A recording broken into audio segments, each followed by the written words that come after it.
والسلام على رسول الله أما بعد أعوذ بالله من الشيطان الرجيم بسم الله الرحمن الرحيم النبي أولى بالمؤمنين من أنفسهم وأزواجه أمهاتهم وقال النبي صلى الله عليه وسلم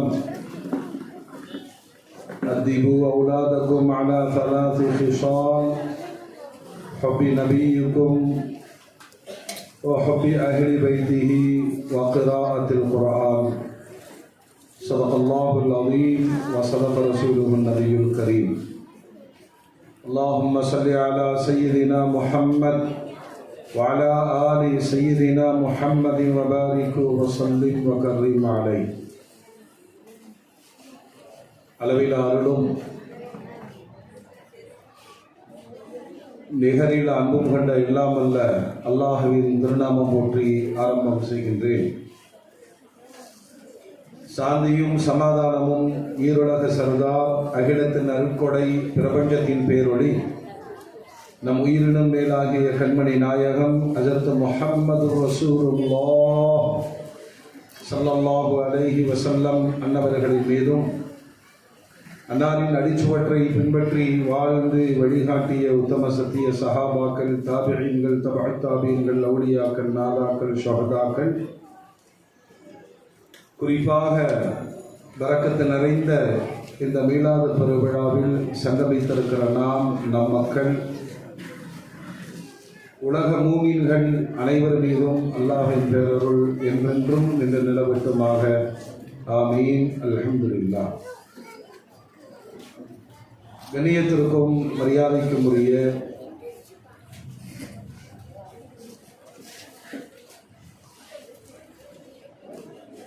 இந்த மீலாது பெருவிழாவின் தலைமையேற்று நடாத்தி கொண்டிருக்கிற சங்கைக்குரிய முஸ்லிம் ஜமாத் பள்ளியினுடைய தலைவர் SM தவக்குல் பாஷா அவர்களே,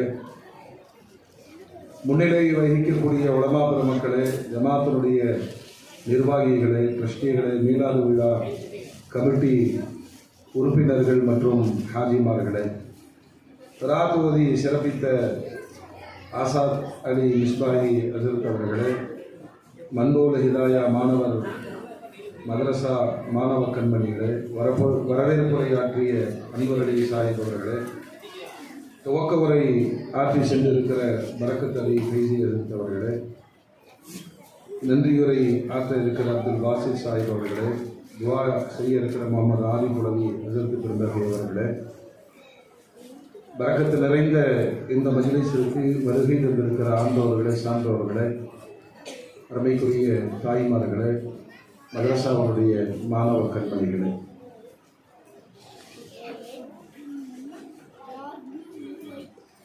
இன்று புனிதமான ரபியுல் அவ்வல் மாதத்தில் சர்வதேச அரங்கத்தில் மீலாது பெருவிழாக்கள் மிகுந்த மகிழ்ச்சியோடும் உற்சாகத்தோடும் உலக மூமின்களால் கொண்டாடப்படுகிறது. நிறைய குழப்பங்கள் நிறைந்த காலம் இது. சோசியல் மீடியாக்களுடைய வரவுக்கு முன்பு கண்ணியமான இந்த மௌலூது ஷரீஃப் உலகம் முழுவதும் ஓதப்படுகிறது. நம்முடைய கிராமங்கள் தோறும் நமது முன்னோர்களால் அந்த பேரின்ப காதலின் வெளிப்பாடாக ஓதப்பட்ட மௌலூது ஷரீஃபுகள் மீது நிறைய அவதூறு குற்றச்சாட்டுகளை சொல்லி மக்காவில் ஓதுகிறார்களா, மதீனாவில் ஓதுகிறார்களா, இப்படியெல்லாம் நிறைய குழப்பங்களை இந்த சமூகத்தில் ஒரு காலத்தில் உருவாக்கி இருந்தார்கள். இந்த மீலாது பெருவிழா கடந்த 17ஆம் தேதி நடைபெற்ற பொழுது சர்வதேச அரங்கத்தில் உலக நாடுகள் முழுவதிலேயும் அந்த யானபி பைத்தோடு நடைபெற்ற ஊர்வலங்களும் மீலாது பெரும் கொண்டாட்டங்களும் இந்த உம்மத் தன் நபி மீது கொண்டிருக்கிற பேரின்ப காதலை அடையாளப்படுத்திக் கொண்டிருக்கிறது.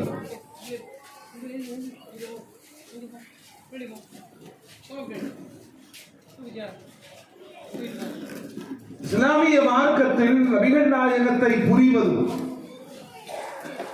பெருமானாரின் மீது அன்பு கொள்வதும், பெருமானாரின் மீது ஸலவாத்து சொல்வதும், பெருமானாரை புகழ்வதும், பெருமானாருடைய சுன்னத்துகளை வாழ்க்கையாக்கிக் கொள்வதும் அல்லாஹ்வுடைய ஆணை. யாருடைய ஆணைங்க சொல்லுங்க? அல்லாஹ்வுடைய ஆணை. நம்ம என்ன நினைச்சுக்கிறோம்னா, தொழுகை, நோன்பு, ஜக்காத்து அதெல்லாம் சரிங்க, இந்த மௌலூது ஓதுறது, அப்புறம் தேவைகளுக்காக ஸலாத்து நாரியாக்கள் ஓதுவது, இந்த பெருமானாருக்காக மீலாது விழா எடுப்பது, எந்த இடத்தில் கொண்டு போய் அறியாமையினால் ஒரு இளைஞர்களின் கூட்டங்களை அல்லது பெண்களின் கூட்டங்களை உருவாக்கி வைத்திருக்கிறார்கள் என்றால், இந்த மாதிரி இஸ்லாத்தினுடைய ஃபண்டமெண்டல் அடிப்படை சித்தாந்தத்தை ஷிர்க்குன்னு சொல்றதுக்கு ஒரு கூட்டத்தை உருவாக்கி வச்சிருக்காங்க. அல்லாஹ் பாதுகாப்பானாக. இந்த இளைய தலைமுறைக்கு அல்லாஹ் ஹிதாயத் தருவானாக. பெருமானார் என்பது ஒரு தனி பார்ட்டு. கொஞ்சம் அப்படி கவனிக்கணும். சாயாவும் குடிச்சுக்கங்க, கொஞ்சம் நம்ம கூடவே வாங்க.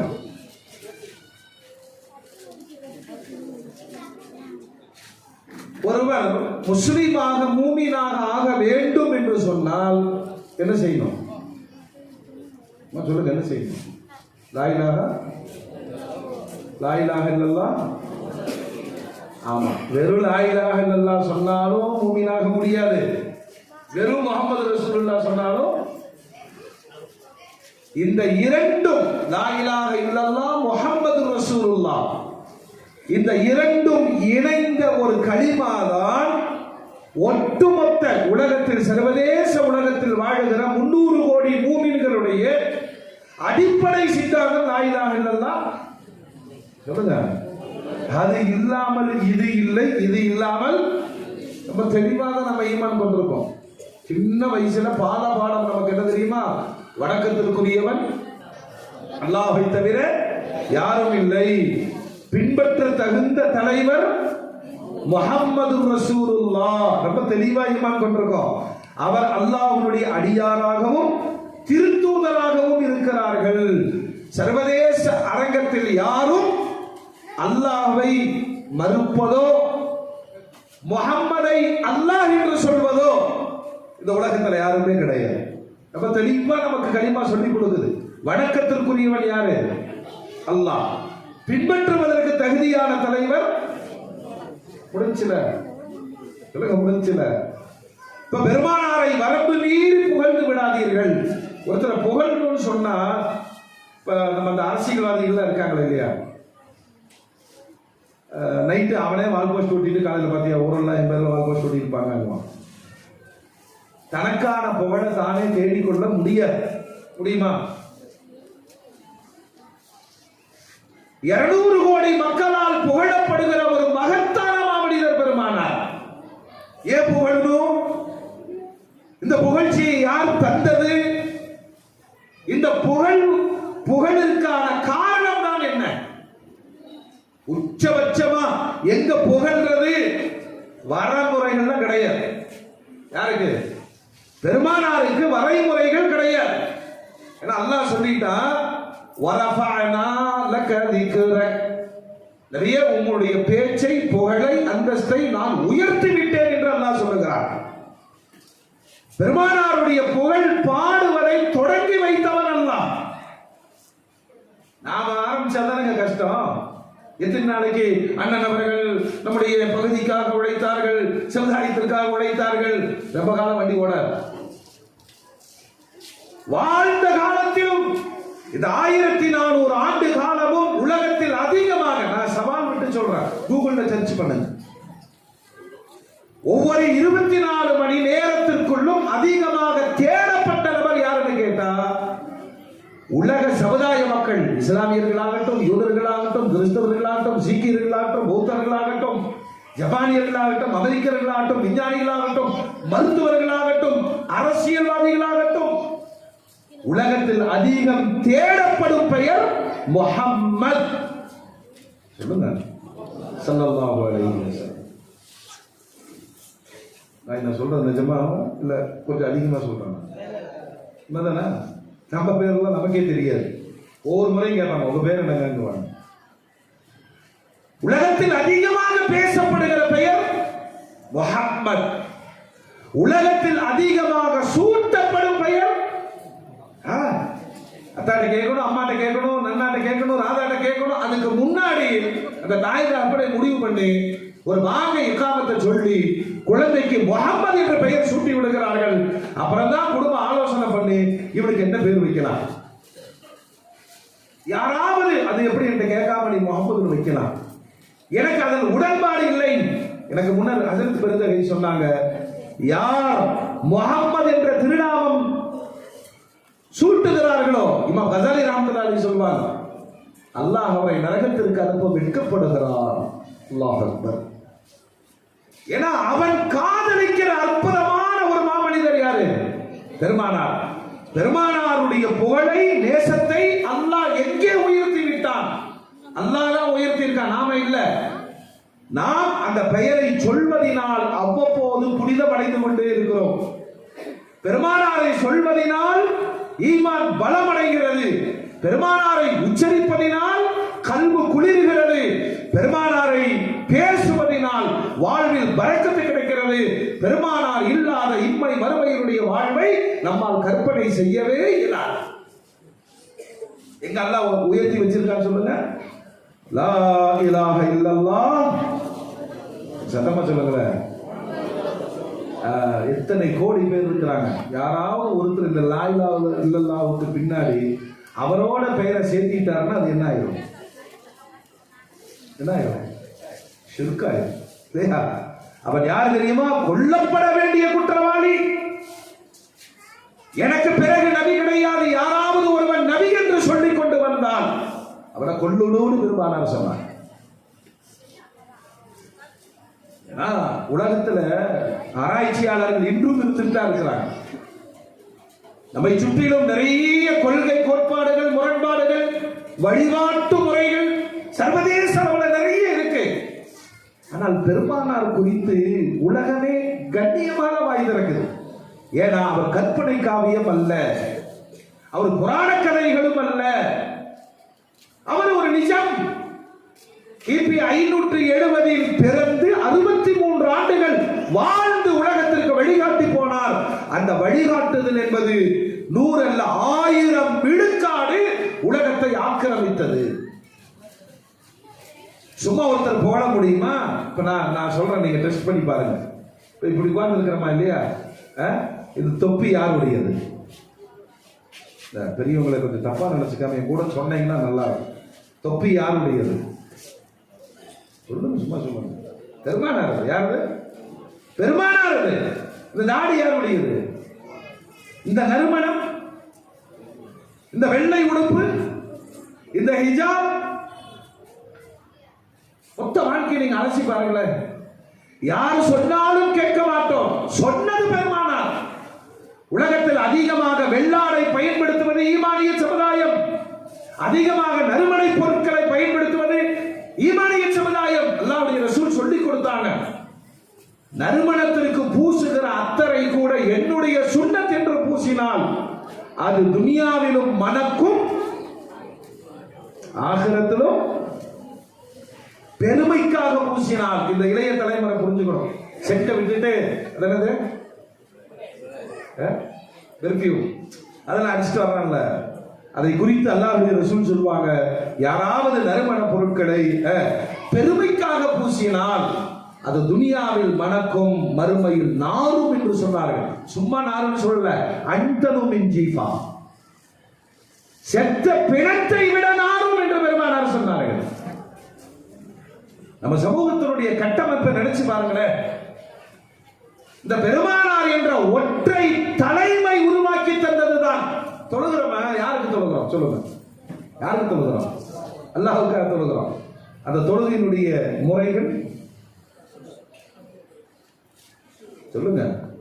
ரசூலுல்லாஹ் சொன்னாங்களே, சல்லு கமா ரஅய்துமூனி உஸல்லி, நான் எப்படி தொழுகிறேனோ அதை நீங்கள் பார்த்தீர்களோ அப்படியே தொழுங்கள். ஒரு மாதிரியே தொழுதா கூப்பிட்டு சத்தம் போடுறோமா இல்லையா? என்னடா இப்படி தொழுகிற? ஏன் எப்படி வேணாலும் நான் தொழுவேன், என் ரப்புக்கு நான் தொழுவேன். ரப்புக்கு தொழுகிற தொழுகையை கூட எம்பெருமானார் காட்டி தந்த வழிமுறையில் தொழுதால்தான் அது தொழுகை. நான் எப்படி ஒது செய்தேனோ அப்படி ஒது செய்யுங்கள். நம்ம சாதாரணமா பைப்பு திரிட்டு இப்படி இப்படி வந்துடுறோம், அதுக்கு பேர் கை கால் கழுகுறது இல்லையா? ஆனால் 3 முறை கைகளை கழுகி, வாய்ப்பு படித்து, நாசிக்கு தண்ணீர் செலுத்தி, எல்லை பார்த்து கழுகி துஆவோடு பள்ளிக்குள் நுழைகிறோமே, பெருமானார் சொல்வார்கள், நான் எப்படி ஒது செய்து காண்பித்தேனோ. அளவு பார்க்கிறோம்லங்க. ஒரு பெரியவர் கூப்பிட்டு சொல்றார், தம்பி என்னப்பா இந்த இடத்துல சொட்டையா இருக்கு, ஏன் சொட்டையா இருந்தா உனக்கு என்ன? இருக்கக்கூடாது. பெருமானார் சொல்லி இருக்கிறார்கள், நிறைவாக கழுக வேண்டும் இல்லையா? ஒருத்தர் பைப்பை திருப்பி விட்டுட்டு அப்படியே நிற்கிறார், இஷ்டம் போல கழுகிறார். மார்க்கம் தெரிந்த பெரியவர் சொல்லுகிறார், ஒது செய்வதில் கூட 3 முறைக்கு மேல் தண்ணீரை பயன்படுத்தாதீர்கள். சாதாரணமாக இந்த உலகத்துல மலஜல கழிப்பிற்கு யாராவது விதிமுறைகளை தந்திருக்கிறார்களா? இந்த நாட்டில் நீங்க யோசிங்களே, பெரிய நீதிமன்றத்தினுடைய ஜட்ஜா இருப்பார், ஒரு காவல்துறை ஐஜியா இருப்பார், ஏன் சட்டமன்ற தலைவராக கூட இருப்பார், உலகத்திற்காக நியாயம் சொல்லக்கூடியவர்களாக இருப்பார்கள். சிறுநீர் தேவை வந்துருச்சுன்னா என்ன செய்வாங்க? இன்னைக்கு நீங்க பார்க்கலாம், படிச்சவர்கள், பட்டதாரி, PhD என்னென்னமோ சொல்றாங்க இல்லையா? தப்புன்னு ரோட்டோரமா நின்று சொல்லுங்க, அவராட்டு போயிடுவார். கேட்ட ஜட்ஜு, ஏன் அந்த சிறுநீர் கடிக்கிறதா? போற போக்குல போறதுக்கு போய் என்னையா சட்டம்? அபூ தர்தா ரலியல்லாஹு அன்ஹு, அபூ தர் கிஃபாரி ரலியல்லாஹு அன்ஹு மதீனால ஒரு யூதன் அவர்களை சந்தித்து இழிவாக பேசினார். என்னப்பா உங்களால ரசூலுங்கிறாரு, நபிங்கிறாரு, இறை தூதர் என்று சொல்லுகிறார், வகி இறை அறிவிப்பு வருவதாக சொல்லுகிறார், ஒண்ணுக்கு போறதுக்கெல்லாம் கிளாஸ் எடுத்துட்டு இருக்கிறாரு, இவரு நபியா? புரியுதா? எதுக்கு ஒண்ணுக்கு போறதுக்கெல்லாம் யார கிளாஸ் எடுப்பாங்களா? அது இயற்கை கழிவு, எங்கேயாவது ஒரு இடத்துல கடிச்சிட்டு வர வேண்டியதுதானே. அபூ தர் கிஃபாரி சொன்னாங்க, வா வா உன்ன மாதிரி ஆளுதான் வேணும், ஒடியா ஒடியா வா. உட்கார்ந்து அவருக்கு கிளாஸ் எடுக்க ஆரம்பித்தார்கள். சொன்னாங்க, அபூ தர் கிஃபாரி ரலியல்லாஹு அன்ஹு, நீ என்ன கேள்வி கேட்டு விட்டாய் தெரியுமா? இன்னைக்கு நாம வாழ்ற இந்த விஞ்ஞான காலத்துல கொஞ்சம் அறிவை தீட்டி நீங்கள் யோசித்து பாருங்கள். பச்சிளம் குழந்தைகளை தாய்மார்களுக்கு தெரியும், பச்சிளம் குழந்தைகளுக்கு திடீர் என்று உடல்நல குறைவுகள் ஏற்படும் போது டாக்டர் தூக்கிட்டு ஓடுவாங்க, சைல்டு ஸ்பெஷலிஸ்ட். போனவன டாக்டர் என்ன செய்வார் சொல்லுங்க? டார்ச் எடுத்து குழந்தையினுடைய மூக்குக்குள்ள வச்சு பாப்பாரு. பாப்பாரா? பாப்பாரா? வாய் திறந்து பாப்பாரா?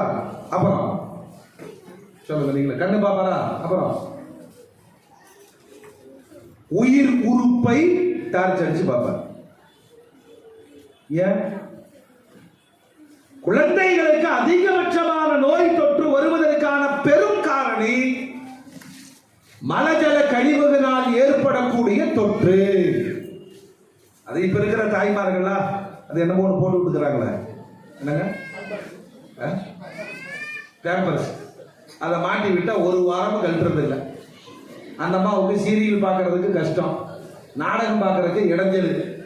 குழந்தைகள் கடும் நோய்களால் அவர்கள் தாக்கப்படுவார்கள். நம்ம முன்னோர்கள் எல்லாம் பைத்தியக்காரன் கிடையாது. குழந்தைகளுக்கு அந்த கச்சை துணின்னு என்ன துணி, நம்ம வேட்டியை கிழிச்சு சின்ன சின்னதா பவனமா கட்டி விடுவாங்க. ஏன்னு சொன்னா மாற்றிக்கொண்டே இருக்க வேண்டும். இது மாடர்ன் உலகம். அதனால அந்த பேப்பர்ஸை மாட்டி விட்டுட்டா இவங்களுக்கு தொல்லை இல்லை. ஆனால் குழந்தைகள் பெரும் நோய்களுக்கு ஆளாக்கப்படுகிறார்கள். ஒரே ஒரு காரணம், மலஜலம் வெளியேறாவிட்டாலும், வெளியேறியது சுத்திகரிக்கப்படாவிட்டாலும் நோய்களால் இந்த உலகில் மக்கள் அதிகம் அவதிப்படுவார்கள். சொல்லிட்டு அதற்கு அபூ தர் கிஃபாரி ரலியல்லாஹு அன்ஹு அந்த யூதனுக்கு வகுப்படுத்தார்கள். எங்கள் நாயகம் கண்மணி ஸல்லல்லாஹு அலைஹி வஸல்லம் உலக சுகாதாரத்தினுடைய தலைவர். அதனால தான் எங்களுக்கு சொல்லிக் கொடுத்தார், மலஜலம் இயற்கை தேவை என்றாலும் கூட அதில் வரம்புகள் இருக்கு. அதுல வரம்புகள் இருக்கு. அவசரமா வந்துருச்சுன்னு சொல்லி கண்ட இடத்துல மலஜல தேவையை பூர்த்தி செய்யாதீர்கள், தனியான இடத்தை தேர்வு செய்யுங்கள். இன்னைக்கும் நம்ம எல்லாம் பெருசா படிக்காட்டையும் அவசரமா ஒண்ணுக்கு வந்துருச்சுன்னா எங்க போவோம்? எங்காவது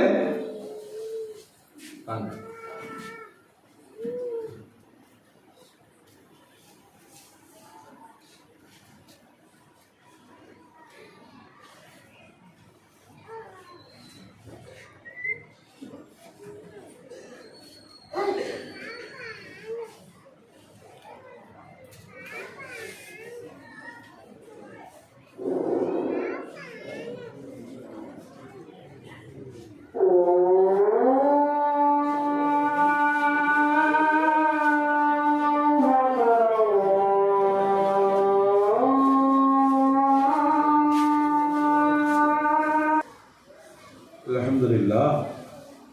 கண்ணியத்திற்குரிய அல்லாஹ்வின் நல்லடியார்களே, இன்றைக்கும் ஒரு மூமின் ஒரு சின்ன பையனா இருந்தாலும் இந்த பலஜன தேவைகளை அசால்ட்டா என்ன செய்ய மாட்டாங்க, கழிக்க மாட்டார். அவன் ஓடுவான். பள்ளியிலோ மதரசாவிலோ வீடுகளிலோ பெருமானார் வழி நடத்துகிறார்கள். அதற்கு அபூதர் கிஃபாரி பாடம் எடுக்கிறாங்க. மறைவான இடத்தில் பலஜன தேவைகளை பூர்த்தி செய்யணும். இரண்டாவது, அமர்ந்து மலஜலம் கழிக்க வேண்டும். ஒரு 1400 ஆண்டுகளாய் ஒரு சமுதாயம் கடைபிடிக்கிற உயர்ந்த நாகரிகம். இங்க பஸ் ஸ்டாண்டு கிட்ட போங்க, என்ன அடிக்கணும்? துர்நாற்றம் அடிக்கும். பள்ளிவாசல் கிட்ட வாங்க, நறுமணம் கவழும். அப்படி யாரும் வரம்பு மீறி இந்த சமூகத்திலே அந்த இயற்கை தேவைகளை கூட வரைமுறைக்குள் தான் கழிப்பார்கள். இது பெருமானார் ஏற்படுத்திய மிகப்பெரிய தாக்கம். அப்புறம் அழகா சொல்லிக் கொடுக்கிறாங்க பெருமானார். யாருடைய பார்வையிலும் படாத மறைவான இடத்தை தேர்வு செய்து உள்ள போன பிறகு, அந்த காலத்திலேயே சொல்லித் தருகிறார்கள், மறைவான இடத்திற்குள் சென்ற பிறகு உங்கள் ஆடைகளை நீங்கள் உயர்த்துங்கள். என்ன நாகரிகம் இது! காலேஜில் படிக்கிறவனுக்கு இல்லாத அறிவு மக்தபு மதரசாவில் படிக்கிற குழந்தைக்கு வருகிறது இல்லையா? மீண்டும் சொல்லுகிறார்கள், மல ஜல தேவை எது நடந்தாலும் சரி சுத்தம் செய்ய வேண்டும். அதெல்லாம் நாம கவனிக்கிறது நினைக்கிறோம். எப்படி சுத்தம் செய்யணும்? ஏன்னா அல்லாஹ்வுடைய ரசூல் சொல்றாங்க, மன்னரை வாழ்க்கை தொடங்கும் பொழுது ஒரு மனிதன் அதிகமாக சோதிக்கப்படுகிறான், தண்டிக்கப்படுகிறான் என்று சொன்னால் கபருடைய வேதனைகளில் அதிகமானது மலஜல சுத்திகரிப்பில் கவனமின்மையோடு நடந்து கொண்டவர்களுக்கு ஏற்படும் விளைவு என்று சொல்லுகிறார். இந்த உம்மத்து பெருமானாருடைய வழிகாட்டுதலை அந்த விஷயத்தில் அவ்வளவு ஆழமாக பின்பற்றுகிறது.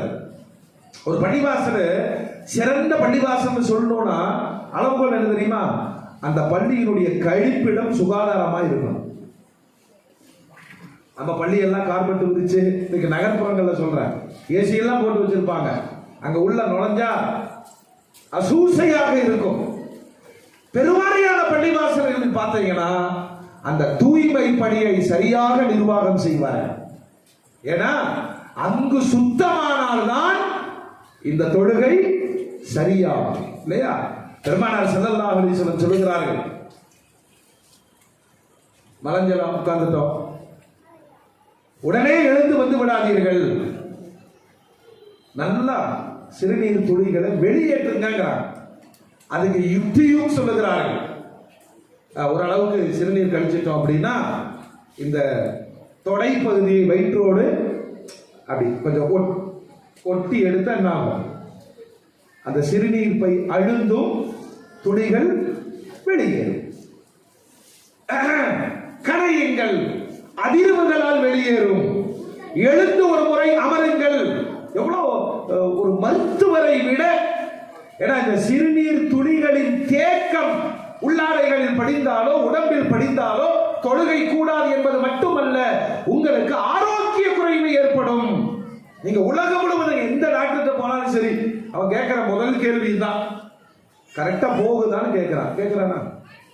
சொல்லுங்க.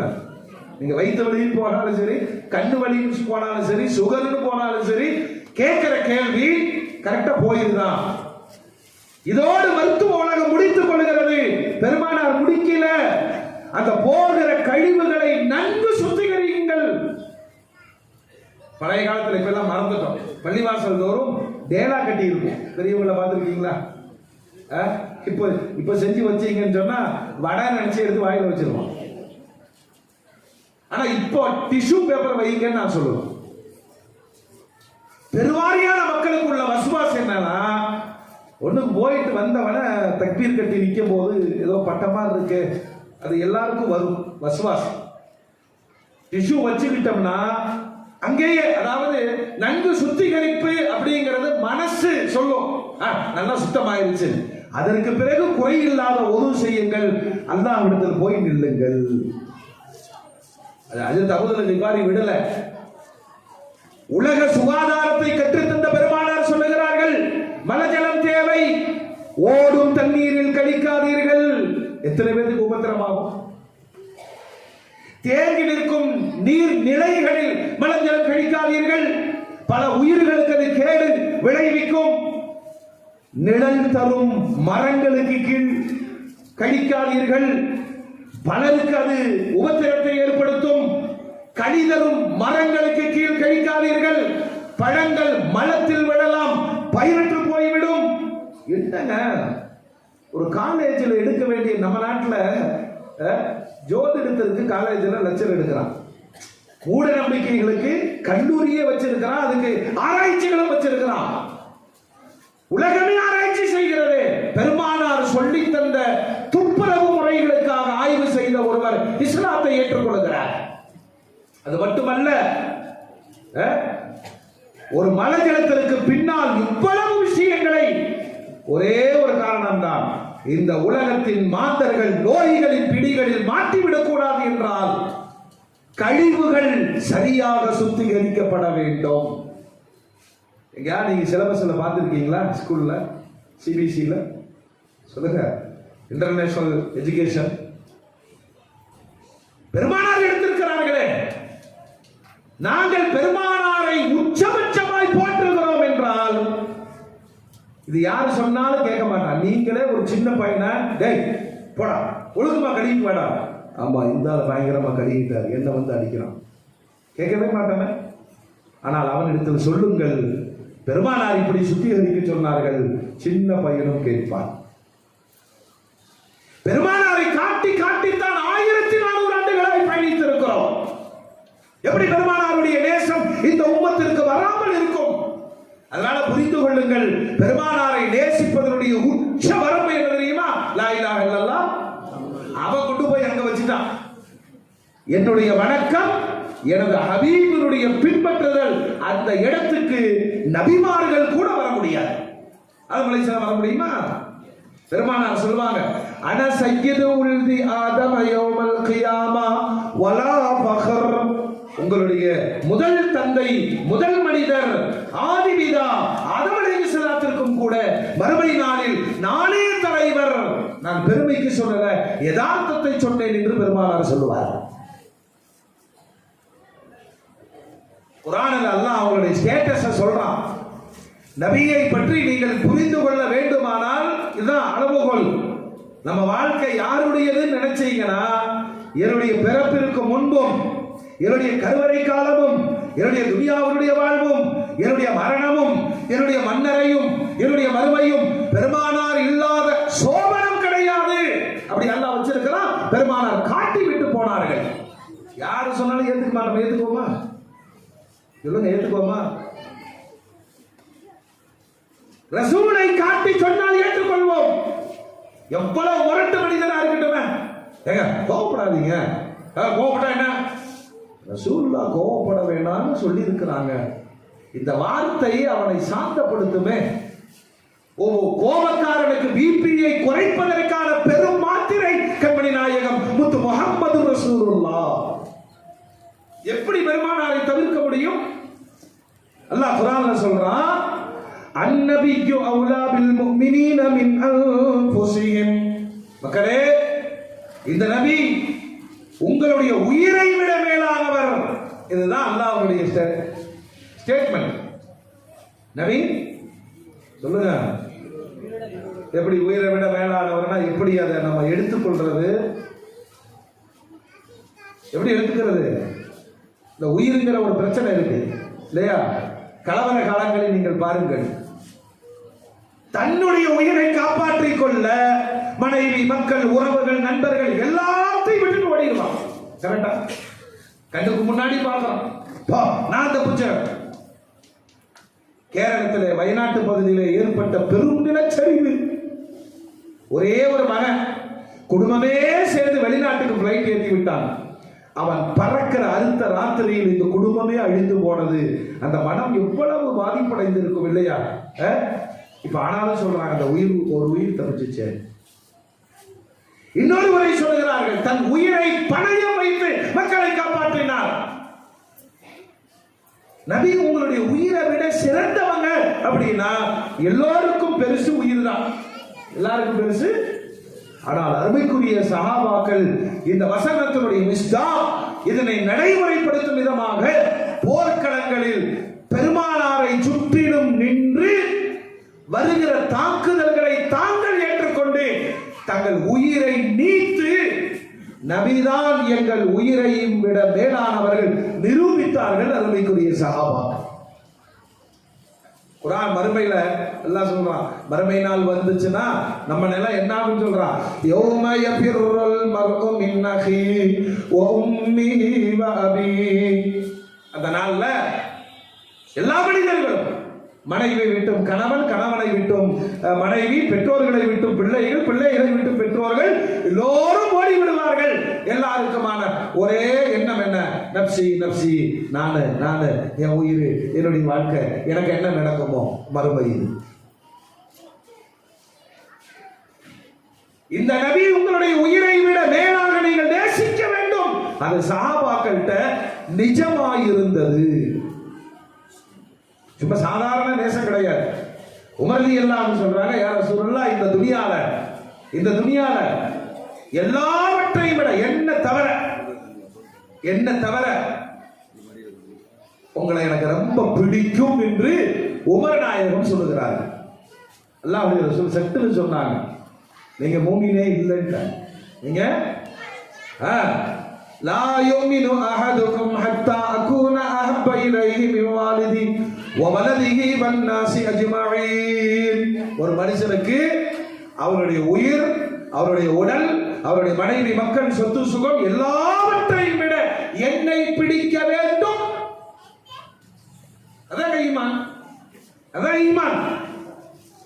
அதனாலதான் நம்முடைய இமாம் பெருமக்கள் எழுதி வச்சாங்க, பெருமானாரை பிடிக்க வேண்டும்னா பெருமானாருடைய பெயரை உங்களுக்கு பிடிக்கணும். பெருமானாருடைய பெயர் பிடிக்கும் என்று சொன்னால் அந்த நாமம் கேட்கிற பொழுதெல்லாம் ஸலவாத்து சொல்லுங்கள், கண்களில் ஒற்றிக் கொள்ளுங்கள்.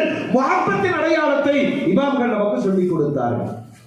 உலகத்துல பெருமானார சுன்னத்துங்கிற ஒரு வார்த்தையால நடைமுறையில் வைத்து வாழுகிற ஒரே ஒரு உம்மத் யாரு சொல்லுங்க? நாம தாங்க. நமக்கே தெரியாது, வீட்டுக்குள்ள பேசிட்டே வேடி தூக்கிட்டு சுண்ணத்துங்க. அங்க யார் வாழுகிறார்கள்? பெருமானார் வாழுகிறார்கள். பெண்கள் எல்லாம் கண்ணு நிறைய சுருமா போடுவாங்க. பெருமானார் இந்த உம்மத்தின் பெண்களின் கண்களில் வாழுகிறார்கள். எங்க பெருமானாரை தவிர்க்க முடியும்? எவ்வளவு பெரிய சமுதாயம், 1400 ஆண்டுகளா ஒரே யூனிஃபார்மா வாழுது. இந்த கூட்டம் ஏற்பாடு செஞ்சிருக்குது ஜமாத் மீலாது விழா குழுலாம் சேர்ந்து. எவ்வளவு கஷ்டப்பட்டிருப்பாங்க சொல்லுங்க, எவ்வளவு கஷ்டப்பட்டிருப்பாங்க. நோட்டீஸ் எல்லாம் அடிச்சு ஊரெல்லாம் சொல்லி அதில் கரெக்டாக உங்களை காக்கா பிடிக்கிறதுக்கு கடைசியில் தவறுக்கு போயிடாது. இப்படியெல்லாம் பண்ண வேண்டியது இருக்கு. ஆனால் ஜும்மாவுக்கு சொல்லுங்க, ஜும்மாவுக்கு யார் சொல்லி வர்றீங்க? உலகத்தில் வார மாநாட்டை பெருமானார் நடத்தி கொண்டிருக்கிறார்கள். அல் ஜும்அத்து ஈதுல் ஃபுகராஇ வல் மசாகீன். என் சமுதாயத்தினுடைய ஏழை பாலைகளின் ஜும்மா தொழுகை ஹஜ் என்று சொன்னார்கள் பெருமானார். வார ஹஜ். அன்னைக்கு யாரா தவறு தர்றோம், இடம் கிடைக்க மாட்டேங்குது, உலக மஸ்ஜிதுகள் எல்லாம் நிரம்பி வழிகிறது. எம்பெருமானார் வாரம் பிரசங்கம் செய்கிறார்கள். உலகத்தில் ஏதாவது ஒரு ஆலிம் பேசும்போது நான் சொல்றேன்னு சொல்லியிருக்காரா? சொல்லுங்க, நான் சொல்றேன்னு சொல்லியிருக்காரா? அவர் சொல்லும் பொழுது பெருமானார் சொன்னார்கள். பெருமானாரின் பிரதிநிதிகளாகத்தான் உலமாக்கள் இருக்கிறார்கள். இவ்வளோ பிரம்மாண்டத்தை அப்படியே நினைச்சு கொண்டு போனால் அல்லாஹ் பெருமானாரை உச்சத்தில் வைத்து நீங்கள் அவர்களை நேசியுங்கள், அது மட்டும்தான் இந்த உலகத்திலேயும் நேச்சாவே எல்லாம் வந்துருங்க. நேச்சாவே இப்ப நான் கேட்கிறேன், உங்களுக்கு யாரை பிடிக்கும்? எதுவுமே சொல்ல மாட்டேங்கிறீங்க. பெருமானாரை பிடிக்கும். எந்த பெயர் பிடிக்கும்? முஹம்மது என்ற திருநாமம் பிடிக்கும். இது பிடித்து விட்டால் குல் இன் குன்தும் துஹிப்பூனல்லாஹ் ஃபத்தபிஊனி, அல்லாஹ் சொல்லிக் கொடுக்கிறான். நபியே, சமுதாயத்திற்கு சொல்லுங்கள், நீங்கள் அல்லாஹ்வை நேசிப்பது உண்மையானால் என்னை பின்பற்றுங்கள். நாம யாருக்கு தொழுகிறோம்? யாருக்கு நோன்பு வைக்கிறோம்? யாருக்காக சதகா கொடுக்கிறோம்? யாருக்காக ஹஜ் செய்யறோம்? ஆனா யார் வழியில செய்யறோம்? நான் இன்னும் நல்லா விளங்குற மாதிரி சொல்றேன். லா இலாஹ இல்லல்லாஹ் முஹம்மது ரசூலுல்லாஹ், இது சொல்லும் வழி. இது கலிமா சொல்லும் வழி. முஹம்மது ரசூலுல்லாஹ் லா இலாஹ இல்லல்லாஹ் செல்லும் வழி. மனசுலாயா? समझे क्या? समझा? ஏன்னா நம்மளும் ஹிந்தி பழகிடணும், இல்லைன்னா அவ்வளவுதான். சொல்றது புரியுதா? லா இலாஹ இல்லல்லாஹ் முஹம்மது ரசூலுல்லாஹ் சொல்லும் வழி. ஆனா செல்லும் வழி எப்படித்தான் போகணும்? முஹம்மது ரசூலுல்லாஹ்ட்ட இருந்துதான் அல்லாஹ்ட்ட போக முடியும். புரியுதா பாய்? அந்த முஹம்மது ரசூலுல்லாஹ் இல்லைன்னா யாரை வணங்கி கொண்டு இருப்போம்? நம்முடைய வழிபாடுகள் எப்படி இருந்திருக்கும்? நம்முடைய நிலைகள் எப்படி இருந்திருக்கும்? சின்ன குழந்தை கூட அழகா சொல்லு, யாருமா வணங்கணும்? அல்லாஹ். குர்ஆன்ல சொல்லி கொடுத்துட்டானே. நிறைய சமுதாயத்துக்கு சொல்லுங்க, கட்டளை எல்லாம் வணங்க போறானுங்க. கல்லும் முள்ளும் மரக்கட்டைகளும் பாம்பும் சூரியனும் சந்திரனும் இவைகள் வணக்கத்திற்குரியவை அல்ல. லா இலாஹ இல்லல்லாஹ் வணக்கத்திற்குரியவன் யார்தான்? அது எப்படி அல்லாஹ் சொல்லி கொடுக்கிறான்? இந்த உம்மத்துல இந்த சூரா தெரியாதவங்களே இருக்க முடியாது. குல் குல் ஹுவல்லாஹு அஹத் சொல்லுங்க. அப்புறம் அல்லாஹ், அப்புறம் அப்புறம் இதை ஒருத்தர் விளங்கிட்டார்னா நீ யாரை வணங்குறங்கிற கேள்விக்கு இந்த பதில் இருக்கு. நிகரே இல்லாதவன், தேவையற்றவன், குடும்பம் இல்லாதவன், பெற்றோர் இல்லாதவன், பிள்ளைகள் இல்லாதவன், கற்பனைக்கு எட்டாதவன், ஏகன் ஒருவனானவன். இந்த ஏகத்துவத்தை ஒரு சின்ன சூரத்துல் இஹ்லாஸ்ல சொல்லி வச்சு ஒட்டுமொத்த உம்மத்தையும் அல்லாஹ்வின்பால் அழைத்து வந்து நிறுத்தியவர்கள் யாரு? நபிகள் நாயகம் ஸல்லல்லாஹு அலைஹி வஸல்லம். குழந்தைகள் எல்லாம் ஸ்கூல்ல வந்து காலையில பிரேயர்ல அந்த டீச்சர் நிக்க வைக்கிறதுக்கு என்ன பாடுபடும்? இப்படி நிற்பா, அப்படி நிற்பா, அவன் குச்சி எடுத்து லைனா நிக்க வைப்பான். எவ்வளவு கஷ்டங்க. ஆனா இங்க யாரும் நிக்க வைக்கிறது இல்லை. பெரியவங்கள்ல இருந்து சின்னவங்க வரைக்கும் கதுகாமத்தி சலாம் சொல்லிட்டா ஒரு சஃப் நிக்கிறது. இந்த சஃப்பை நபிகள் நாயகம் உருவாக்கி தந்தார்கள். எங்க போது நேரம் குச்சி வச்சுக்கிட்டு அத்தா முன்னாடி வா, பின்னாடி போ, நடக்குதா? சரி, இங்க வேண்டாங்க. காபத்துள்ளால வட்டமா தொழுகிறாங்க, காபால வட்டமா தொழுகிறாங்க. யாராவது ஒருவர் முன்பின் ஆகிறாரான்னு பார்த்தா டிவியில பாருங்க, அந்த வட்டமா இமாம் ஜமாத்தை பார்க்கறதே ஒரு ஆனந்தம். யாராவனுடைய ஆடையில அல்லாஹு அக்பர். ஒரு மிலிட்டரிக்காரனுக்கு ட்ரைனிங் கொடுத்து ட்ரைனிங்ல வெற்றி பெற்ற பிறகுதான் அவனை ஃபீல்டில் இறக்கி விடுறாங்க. அந்த சோல்ஜர், அந்த தளபதியினுடைய சப்தத்திற்கு ஆக்ஷன் பண்றான். சூட் அப்படின்னா போதும். இதுக்கு பயிற்சி எடுக்கணும். நம்ம பையன் வந்து அழகா தக்பீர் கட்டி நிற்கிறான். யார் பயிற்சி கொடுத்தார்கள்? 1400 ஆண்டுகளாய் பெருமானார் சவு. அந்த இமாம் ஒரு வார்த்தை சொல்லுவார், சவுனா நேரா நில்லுங்க. மலாயிகத்துமார்களின் அணிவகுப்பை 24 மணி நேரமும் உலகத்துல வாங்க சொல்லப்படுது, இகாமத்து சொல்லப்படுது, தொழுகை நடக்கிறது. இந்த சஃப்பை வழி நடத்துபவர் யாரு? யாருங்க? பெருமானார் செஞ்சு காமிச்சு போயிட்டாங்க. அவங்க வந்து இப்ப நான்லாம் போய் செஞ்சேன்னு சண்டையாயிருங்க. பெருமானார் என்ன செய்வாங்கன்னா சப்புல வந்து தோலை தட்டி கொடுத்து நேரம் நின்றுக்குவாங்க, வேட்டியை தூக்கி கட்டுங்குவாங்க. இப்ப நம்ம இமாம் செஞ்சாருன்னா இதுல சொல்ல வீடு நம்ம சண்டைக்கு போயிருவோம். ஆனால் பெருமானார் செய்து காண்பித்து விட்டார்கள். எல்லாம் சஃபெல்லாம் ரெடி பண்ணின பிறகுதான் இமாம் தக்பீர் கட்டுவார். ஏன் நாம இப்படி அடிக்காம துன்புறுத்தாம சொல்லிக் கொடுக்காம நாமவே பழகி விட்டோம் என்றால் நம்மோடு தொழுகையில் தினம் தினம் நம்மை வழிநடத்தக்கூடியவர்கள் முத்து முஹம்மது ரசூலுல்லாஹ். தானா இன்பம் வருமா இல்லையா, அன்பு வருமா இல்லையா? எனவே மூமின்களே நமக்கு ஒரு 4 வாழ்க்கை இருக்குங்க. நமக்கு 4 வாழ்க்கை. முதல்ல நம்முடைய ஆதி தந்தையினுடைய முதுகன் தண்டு, உயிர் துளிகளாய் அங்கதான் பயணிச்சு வந்துட்டு இருக்கிறோம் இல்லையா? பெருமானார் சொல்றாங்க, இந்த உயிர் துளியை இடமாற்றம் செய்வதற்கான பெண் தேடல், மணப்பெண் தேடுறதா இல்லையா? காலகாலமா மாறிட்டோம், அது நம்முடைய குத்தம். ஆனால் மாறக்கூடாது என்று மரபுகளோடு தந்தவர்கள் பெருமானார் சொன்னாங்க. உனக்கான மணமகள் துன்கஹல் மர்அத்துல் யர்பஹல் லிமாலிஹா வலி ஜமாலிஹா வலி ஹஸபிஹா வலி தீனிஹா ஃபத்ஃபர் பிதாத்தித்தீன். தாய்மார்கள் இருக்கிறதுனால இந்த ஹதீஸை நீங்களே மனப்பாடம் பண்ணி சோதிச்சு பாருங்க.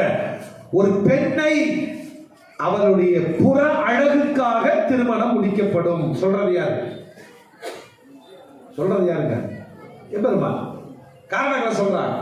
ஒரு பெண்ணை காசுக்காக திருமணம் முடிக்கப்படும். ஏங்க அங்க பொண்ணு கட்டுறீங்க? புள்ள அழகோ அழகுங்க, அது சும்மா சொல்ல மாட்டாங்க. இந்த புரோக்கர்லாம் இருந்தாங்கன்னா சுண்டி விட்டா ரத்தம் வருவாங்க. அப்புறம் ஏங்க அங்க பொண்ணு பார்த்தீங்க?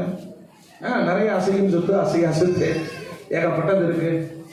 பையன் என்ன ஆகுவான்? வீட்டு வருமானம் தான் போவான், டோபர். இதையும் சொன்னார்கள் பெருமானார். குடும்ப பாரம்பரியம் எதுவுமே தேவையில்லை. பெரிய இடம், அந்த பெரிய இடத்துக்கு என்ன இலக்கணம் இன்ன வரைக்கும் எனக்கும் தெரியல. பெரிய இடங்கிறாங்க. இப்படியெல்லாம் திருமணம் முடிக்கப்படுகிறது. எல்லாம் அப்படி ரசூல் தன் சமுதாயத்துக்கு சொல்றாங்க. மணவாழ்க்கை என்பது புற அழகை கொண்டு அல்ல. ஒரு பெண்ணு அழகா இருக்கிறாங்க, அந்த ஒற்றை காரணம். கவனிங்க, பெருமானார் சொல்றாங்க, நசராணிகளின் கலாச்சாரம். நசராணினா யாரு?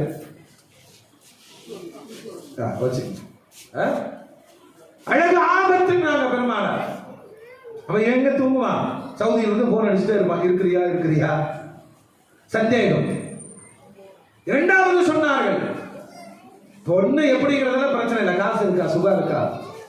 காசுக்காக மணமுடித்தல் யூதர்களின் கலாச்சாரம் பெருமானார் சொன்னாங்க. அடுத்து சொன்னாங்க குடும்ப பாரம்பரியம். அதெல்லாம் பெரிய இடங்க, ஊர்ல பேர் போன இடம். இது குறைஷிகளின் கலாச்சாரம். இந்த மூன்றையும் காரணம் காட்டி நீங்கள் மணமுடித்தால் அழகு ஆபத்தில் முடியும். பணம் அவள் வந்த நேரத்தில் இந்த வறுமையை உண்டாக்கிவிடும். பெருமை, குடும்ப கௌரவம், அவளை முடிச்சதிலிருந்து உங்க கௌரவம் காணாம போயிடும். சொல்லிவிட்டு பெருமானார் சொன்னாங்க, மார்க்க படித்த பெண்ணை தேர்வு செய்யுங்கள், அல்லாஹ் உங்களுக்கு வெற்றியை தருவார். திருமணத்தினுடைய சித்தாந்தத்தை, வரைமுறையை பெருமானார் சொல்லிக் கொடுத்து விட்டார்கள். இன்னைக்கு இந்த ஹதீஸை நீங்க நடைமுறையில யோசிச்சு பாருங்க. அல்லாஹ் மன்னிக்கட்டும், நம்ம நோக்க காசா இருந்துச்சுன்னு சொன்னா காசே அந்த குடும்பத்தின் பிளவுக்கு காரணமாக அமைந்திருக்கும். இந்த பிள்ளை கொஞ்ச நாள்ல சொல்லிடும்ல, எங்க வீட்டு காசு, நீ போட்டிருக்கிற பேண்ட் என்னோடது, வாஷிங் மிஷின் என்னோடது, ஃப்ரிட்ஜ் என்னோடது, வெளிநாட்டுக்கு போனது எங்க காசு. எப்படி பேசுவடி அழகு. அந்த பொண்ணு சொல்லிக்கிட்டே இருப்பான். என்ன மதுரையில கேட்டாங்க, திருநெல்வேலியில கேட்டாங்க, கோயம்புத்தூர்ல கேட்டாங்க. நாரப்பையன் ஒன்ன புடிச்சு கட்டி வச்சிட்டாங்களே. அவமானப்படுத்திய வாழ்க்கை அசிங்கமாக போய்விடும். 25 வருஷம் கழிச்சு சொல்லுவாங்க, அளவுக்கு சொன்னாங்களா அப்படின்னு சொல்ல ஆபத்து. குடும்ப கௌரவம் என்ன குடும்ப கௌரவம்? கௌரவம் என்பது என்ன தெரியுமா? மார்க்கப்பட்டோடு வாழ வேண்டும். ஒரு பெண்ணை பார்க்கிறீர்கள், அவள் உங்கள் வீட்டுக்கு மகளாக வருகிறாள், கணவனுக்கு சிறந்த பணிவிடை. மாமனார் மாமியார் அல்ல, தாய் தகப்பனாக பார்த்துக் கொள்கிறாள். குழந்தைகளை சுமக்கிறாள், பெற்றெடுக்கிறாள், நல்லொழுக்கம் நிறைந்த குழந்தைகளாய் வாழ வைக்கிறாள், வருமானத்திற்கு ஏற்ப செலவழிக்கிறாள். இப்படி ஒரு மனைவி அமைஞ்சப்பட்டிருக்கு. சொல்லுங்க, கேட்கறதெல்லாம் நல்லா தான் இருக்குங்க. திருத்து இனி மறுபடியும் ஆரம்பத்திலிருந்து வரலாமா? அடி விழுவும். இப்பொழுது பாருங்கள், பெருமானார் சொல்றாங்க, உன்னுடைய முதுகத்தண்டில் இருக்கிற உயிர் நீரை இடமாற்றம் செய்வதற்கு பொருத்தமான கருவறையை தேர்வு செய்து பெருமானார் சொன்னார். இந்த நிக்கா கூட நம்ம சுய இதுல இல்ல, பொண்ணு பார்த்துட்டோம், மாப்பிள்ளை பார்த்துட்டோம், மண்டபம் பார்த்தாச்சு, பத்திரிகை அடிச்சாச்சு, எல்லாம் நடந்துருச்சு. இப்ப அங்க பெருமானார் வருகிறார்கள். சொல்றாங்க, 2 சாட்சி கொண்டு வா கூப்பிடுறாங்களா, பள்ளியில வச்சு நடத்து, மகரி எவ்வளோ, வலிமா விருந்து போடு.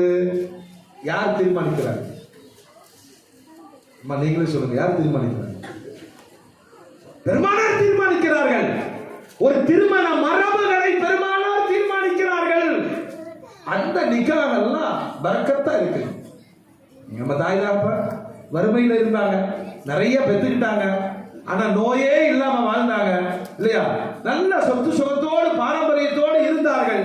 நாம கல்யாணம் முடிச்சோம், 35 சுகரு, 40 பிபி, 50 ஹார்ட் பிளாக்கு, அப்புறம் 10வது இப்ப கேன்சர், லொட்டு லொஸ்கு, டயாலிசிஸ் பண்ற கொடுமை கேட்டிருக்கீங்களா?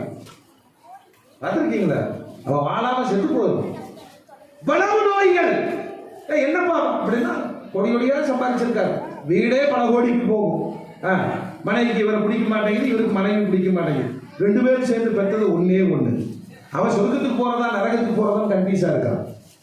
அவனை வளர்த்த முடியல. ஏங்க, நாமெல்லாம் முடி வெட்டிட்டு வந்தாங்க, இப்ப வெட்டுறதே இல்லைங்க. படுத்திருக்கிற முடியை நிக்க வைக்கிறதுக்கு 500 ரூபாய், நின்று இருக்கிற முடியை படுக்க வைக்கிறதுக்கு 500 ரூபாய், நல்லா இருக்கிற சட்டையை கிழிச்சு விட்டா 750 ரூபாய், கிழிஞ்ச பேண்ட் 1200 ரூபாய், மூக்க பிடிக்கிற மாதிரி ஒரு ஷூவை போட்டுட்டு வருவான், அதாவது சேத்துல புரண்ட மாதிரி, அது 2500 ரூபாய். அவங்க அம்மா பயப்படுது, இவன் மனுஷனாக இருக்கமா? எங்க பசங்களை பார்த்தா பயமா இருக்கா இல்லையா? வினோதமான கலாச்சாரங்கள். இந்த திருமண வாழ்க்கையில் நமக்கான கருவறையை பெருமானார் தீர்மானிக்கிறாங்க. தேர்வு செய்கிற மணப்பெண்ணை அல் மர்அத்து ஸாலிஹா, மார்க்கப்பட்டுள்ள நல்ல பெண்ணை தேர்வு செய்யுங்க. இப்ப நம்மளே நினைச்சுக்கோம், நமக்கு கிடைத்த தாய் சாலிஹானவங்களா இல்லையா? ஏதாவது தலையாட்டுகளை முடிச்சுட்டா சாலியான, எல்லாருக்கும் அவங்க தாய் சாலியானவங்க தானே. சரி, நம்ம மனைவி யாரும் பார்க்கல, இங்கிருந்து சொல்லுங்க, சாலியானவங்களா இல்லையா? ரொம்ப யோசனையா இருக்கு. சாலியானவங்க தான், எல்லாம் சாலியானவங்க இல்லையா? இப்ப கருவறையில் நாம் இடம் பிடித்து விட்டோம். தாயினுடைய கருவறையிலே நல்லா கவனிக்கணும். பெருமானார் ஸல்லல்லாஹு அலைஹி வஸல்லம் தன்னுடைய பிறப்பை குறித்து பேசி வருகிற இடத்தில் ஒரு வார்த்தையை சொல்வார்கள், அனமினன் நிகாஹ் லா மினஸ் சிஃபா. இதெல்லாம் நம்ம கவனிக்கணும், கவனிக்க வேண்டிய காலம் இது. மக்களே, பெருமானார் பேசுறாங்க, மக்களே, என்னுடைய பிறப்பு திருமணத்தின் மூலம் ஹலாலாக நடந்த பிறப்பு. அப்படின்னா இதுக்கு மாத்தமா சொல்லுங்க, சொல்லுங்க. தவறான வழியில் தன் பிறப்பை உலகத்திற்கு உறுதிப்படுத்திய பெருமானார், உம்மத்தும் அப்படி இருக்கணும், பிறப்பு ஹலாலாக இருக்கணும். நல்லா, இந்த காலத்துல எவ்வளவு மோசம். பத்திரித்தனமான ஒரு மாப்பிள்ளை, பத்திரித்தனமான ஒரு பெண் எந்த உலகத்துல போய் தேடுறது? மன்னிக்கணும் அல்லாஹ், நம்ம பிள்ளைகளை நிறைய படிக்க வச்சுட்டோம்னு நினைக்கிறோம். ஆனால் ஒரு 10வது 12வது கல்லூரி காலத்திலேயே கர்ப்ப ஒழுக்கத்தை இழந்து விடுகிற இளைய தலைமுறை. போன் அல்லாட்ட பதில் சொல்லுமா இல்லையா? கர்ப்ப நெறிகளை காப்பாற்றுங்கள் நாங்க. அப்ப நிக்காஹ் ஹலாலான வழிக்கு பிறகு, அப்பா ஒரு 5 நிமிஷம் எனக்கு டைம் சொல்லிட்டீங்கன்னா நான் முடிச்சிருவேன், சாப்பாடு கூட அப்புறம் கொடுக்கலாம் கொஞ்சம். மோமீன்களே, நம்முடைய பாருங்க, அந்த பரிசுத்தத்தை பெருமானார் எங்க உருவாக்குறாங்கன்னா, பெண் பேசி மன வாழ்க்கையில இணைத்து அவங்களுக்கு ஈஜாப் கபூல் எல்லாம் சொல்லி கொடுத்து ஹலாலான வழியில ஒரு இல்லறத்திற்கு அனுப்புறோமா? இப்ப பெருமானார் இல்லறத்திலும் ஒழுக்கத்தை சொல்லி கொடுக்கிறாங்க. நான் சொல்ற மாதிரி வாழுங்கள், மிருகம் போல் வாழ்ந்து விடாதீர்கள். இந்த காலம் ரொம்ப டேஞ்சரஸ் காலம். எல்லாம் இங்கிலீஷ் மீடியம், பயங்கரமான எஜுகேஷன் மெத்தேடு. என்ன செய்யறாங்க தெரியுமா? எல்லா பொண்ணுகளுக்கும் பசங்களுக்கும் பாய் ஃப்ரெண்டு கேர்ள் ஃப்ரெண்டு இருக்காங்க, பெஸ்டின்னு ஒன்று வச்சுக்கிறாங்க. நம்ம வாழ்க்கை நம்ம சுதந்திரம் எப்படியும் வாழலாங்கிறாங்க. சுருக்கமாக நீங்கள் விளங்கிக்கிற மாதிரி நான் சொல்லிக்கிறேன். அன்னைக்கு நிக்கா முடிச்சு எல்லாம் பண்ணனாங்க. இப்போ எல்லாம் பண்ணிட்டு சம்ஜு நம்ம அண்ணாட்ட பதில் சொல்றேன். என் பிள்ளை நான் எப்படி விட்டுட்டு போனேன்னு சொல்லுமா இல்லையா? காதலை ஹலாலாக்குகிற தலைமுறை இப்ப என்ன ஆகுதுன்னா, பிறப்பில் ஹலாலை சொல்லிக் கொடுத்த பெருமானாருடைய உம்மத் ஹராமான பிறப்பிற்கான வழிகளை தேடி போய் கொண்டிருக்கிறார்கள். எவ்வளவு ஆபத்தான விஷயம். அல்லாஹ்வுடைய ரசூல் சொல்றாங்க, இல்லன்னா தனிமைதான், சிற்றின்பம் தான், ஆனால் ஒது செய்து கொள்ளுங்கள், துஆ ஓதி கொள்ளுங்கள்.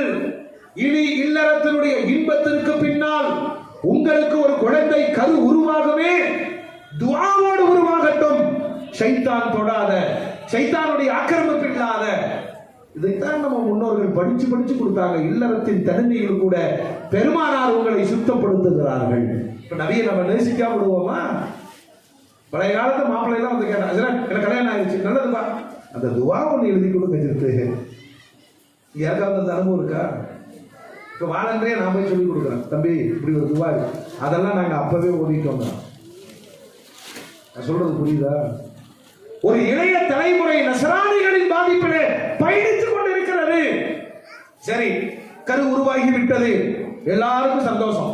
எல்லாருக்கும் ஆமா, பிள்ளை கூட்டிட்டு போய் டெஸ்ட் பண்ணவன நர்சம்மா கூப்பிட்டு நேரம் கை கொடுக்குது, கங்க்ராச்சுலேஷன், இவங்க நீங்க டாடி ஆயிட்டீங்க, அவங்க மம்மி ஆயிட்டாங்க, உங்க அத்தா அம்மால டம்மி ஆயிட்டாங்க. எவ்வளவு சந்தோஷங்க ஒரு குழந்தை உருவானவன இல்லையா? ஏன் சொல்லிட்டே இருக்கிறான். இப்ப கர்ப்ப காலங்கள் அந்த பெண் அதிகமாக கவனிக்கப்படுகிறார். உங்க ஊர்ல எல்லாம் எப்படி தெரியாது, கோயம்புத்தூர்ல எல்லாம் கல்யாணம் முடிச்சுட்டா மாசம் ஆயிடுச்சுன்னு சொன்னா உடனே அம்மா வீட்டுக்கு போயிடுவாங்க. இவரை தாண்டி விட்டுருவான் செலவு. அவங்க போய் அம்மா வீட்டுல ஃபுல்லா பிரசவம்லாம் பார்த்துட்டு 6 மாசம் குழந்தை பிறந்த 6 மாசம் குழந்தை ரெடியான பிறகு மாவளை விட்டு கூட்டிட்டு வருவாங்க. இதுக்கு இவன் தேவையா? கட்டியும் கொடுத்து எவ்வளவு கொடுமை இதெல்லாம் பார்க்க முடியாதா? தாய்மார்களுடைய கவனத்திற்கு சொல்லுவேன். பெருமானார் சொன்னார்கள், கர்ப்பிணி பெண்கள் அதிகமாக குர்ஆன் ஓதட்டும். நான் யாருக்கு இப்ப குர்ஆன் ஓதுறா? என்ன காரணம் தெரியுமா? ஒரு கர்ப்பிணி பெண் 2 உயிர்களோடு வாழுகிறார். தான் ஒரு உயிர், குழந்தை ஒரு உயிர். இப்ப தாய் சாப்பிடுற எல்லாமே சுவாசம் உட்பட அந்த குழந்தைக்கு பயணிக்கிறது. உணர்வுகளும் உணர்ச்சிகளும் அந்த குழந்தைக்கு பதிக்கப்படும். நீங்க டெஸ்ட் பண்ணிக்கங்க. மாசமான காலத்துல இருந்து பெத்தெடுக்கிற வரைக்கும் சீரியலா பார்த்துட்டு இருந்தீங்கன்னா பிறக்கிற குழந்தை டான்ஸ் ஆடிட்டே தான் பிறக்கும். ஆமா, ஏன் பெருமானார் சொன்னார்? என்னை கருவறையில் பெருமானார் தீர்மானிக்கிறார்கள். உங்களுக்கு வரலாறு தெரியும். ஹாஜா முஹைதீன் சிஸ்தி அல் அஜ்மீரி கத்தஸல்லாஹு சிர்ரஹுல் அஸீஸ் அவங்களை கொண்டு போய் அவங்க அம்மா மதரசால விட்டு ஹஜ்ரத் குர்ஆன் சொல்லி கொடுங்க. ஹஜ்ரத் பிஸ்மில்லாஹ் ஆரம்பிக்கிறதுக்குள்ள அவர் ஓத ஆரம்பிச்சிட்டார். 15 ஜுஸ் ஓதிட்டார். அம்மாட்ட கேட்டாங்க, என்ன கிண்டலா பண்றீங்க, நல்லா ஓத தெரிஞ்ச குழந்தை இல்ல ஹஜ்ரத், இல்ல என் குழந்தை இப்பதான் மதரசாவுக்கு வருது, எப்படி குர்ஆன் ஓதியது? கர்ப்ப காலத்தில் நான் குர்ஆனை மரணம் செய்து கொண்டிருந்தேன். தாய்மார்கள் கவனிக்கணும். சாலியான குழந்தை வேணும்னா தாய்ப்பால் கொடுக்கிறது மட்டும் இல்ல, கர்ப்ப காலத்தில் எப்படி நடக்கிறீர்களோ கர்ப்ப காலத்தில் அதிகபட்சமாக குர்ஆன் ஓடுகிற குழந்தைகளுக்கு, தாய்மார்களுக்கு சாலியான குழந்தைகள். இப்ப சொல்லுங்க, என்னுடைய முதுகந்தண்டில் குடியிருந்த உயிரணுவை சரியான இடத்திற்கு சரியான முறையில் செலுத்த சொன்னவர்கள் யார்? பெருமானார்.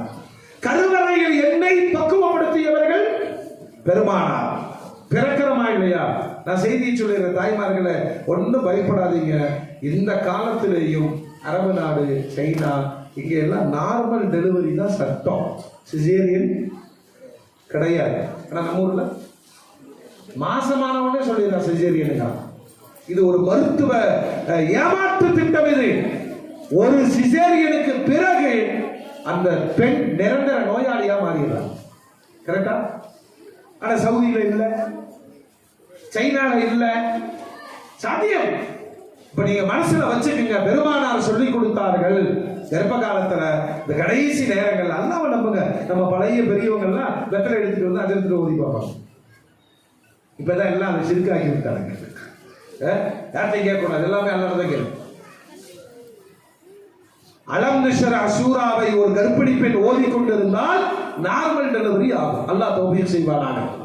குழந்தை பிறக்கிறது, பிறந்த உடனே பெருமானார் தீர்மானிக்கிறார்கள், அந்த குழந்தையினுடைய வலது காதுல வாங்க சொல்லு, இடது காதுல சொல்லுங்க. யார் சொல்லிக் கொடுத்தது? எம்பெருமானார். அவனை சிறந்த மூமினாக உலகத்தில் வாழ வைக்கணும்னா குழந்தை காதில் விழுகிற வார்த்தை அல்லாஹ்வாக இருக்க வேண்டும், ரசூலாக இருக்கணும். அல்லாஹ் மன்னிக்கணும். இப்ப பிறந்த குழந்தைய நர்சுகள்லாம் கையில தர்றதில்லை. நான் சொல்லுவேன், இந்த ரெடிமேடு சின்ன சந்தாக் பெட்டி ஒன்று இருக்கு, அதுக்கு பேர் என்னங்க? அம்மாமார்களுக்கு தெரியும் என்ன பேரு? இன்குபேட்டர். தாயே பாக்குறதுக்கு முன்னாடி சந்தாக் பெட்டியில் வச்சு தூக்கி போயிடுறாங்க. நான் சந்தாக் பெட்டி தான் சொல்லுவேன். 2 நாள் 3 நாள் குழந்தைக்கு சுவாசம் வரல, அது இது, யாரும் பக்கத்துல வரக்கூடாது, தொடக்கூடாது. அதுக்குள்ள நர்ஸோட பேச்செல்லாம் கேட்டுருது குழந்தை. அந்த நர்ஸ் என்ன பேசிட்டு இருக்கோம்? அடியே இன்னைக்கு சீரியல் பாத்தியா, அதுல ஒரு கம்மல் போட்டிருந்தால செம்ம.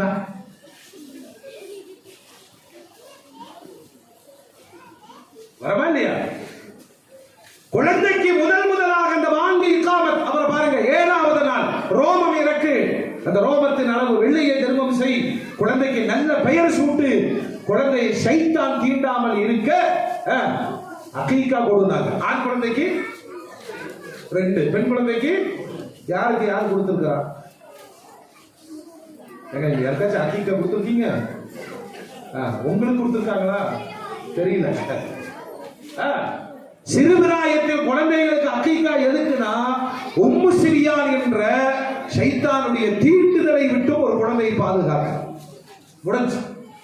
இப்ப குழந்தை பிறந்தவுடன் என் தாய்மார்களுக்கு பெருமானார் சொல்றாங்க, 3 ஆண்டு காலம் லா இலாஹ இல்லல்லாஹ்வை மட்டும் கற்றுத்தார்கள். இன்னைக்கு வந்து உட்கார்ந்து இருக்கிறோம், எல்லாம் உட்கார்ந்து இருக்கிறோம். நமக்கான பெரிய பாடம் என்ன தெரியுமா? நம்ம தாய்மார்கள் சொல்லிக் கொடுத்த லா இலாஹ இல்லல்லாஹ், அதுதான் இங்கே உட்கார்ந்து. பழைய காலத்துல தொட்டி இருந்துச்சு, அடியிலே நடிமா பாடும் லா இலாஹ இல்லல்லாஹ், லா இலாஹ இல்லல்லாஹ் இல்லையா? குழந்தை கேட்டு கேட்டு வளருகிறது. அதுவா 5 வயசுல பள்ளிவாசலுக்கு வந்து நிக்கிறாங்க. அவனா நிக்கலாம். அவனுக்கு 5 வயசுல 3 வயசுல தக்பீர் சொல்லி கொடுத்த யாராவது சொல்லி கொடுத்தாங்களா? ஓதவே வராது. அவங்க தாத்தா கூட வருவான், அப்படியே தக்பீர் கட்டி தாத்தாவும் பார்ப்பான். தாத்தா சொர்க்கத்துக்கு போயிடுவாரா? பாப்பா வேடிக்கையெல்லாம் பார்ப்பான். இவர் யார் அஜயத்தை தொழுவு வைக்கிறாரு? நாம என்னன்னா சின்ன பசங்க தொழுவு வந்தா சைத்தானை வெளியே போங்கிறோம். அவன் சொல்றான் சைத்தானை நீ உள்ள போங்கிறான். கொஞ்சம் யோசியுங்களேன். ஒரு நம்மை இயக்குவது பெருமானார். 3 ஆண்டு காலம் லா இலாஹ இல்லல்லாஹ், காலத்துக்கும் ஈமானை விட்டும் வெளியே போக மாட்டான். நம்மளை சுத்தி சவுதியை விட நாம தான் பாக்கியசாலி. ஏன்னா அவனுக்கு குஃப்ரு ஷிர்க்குடைய வார்த்தைகளை கேட்க முடியாது. நம்மளை சுத்தி டெய்லியும் சொல்லுங்க குஃப்ரு ஷிர்க் இருக்கு, ஆனால் நம்முடைய ஈமான் அதை வெறுத்து கொண்டே இருக்கிறது.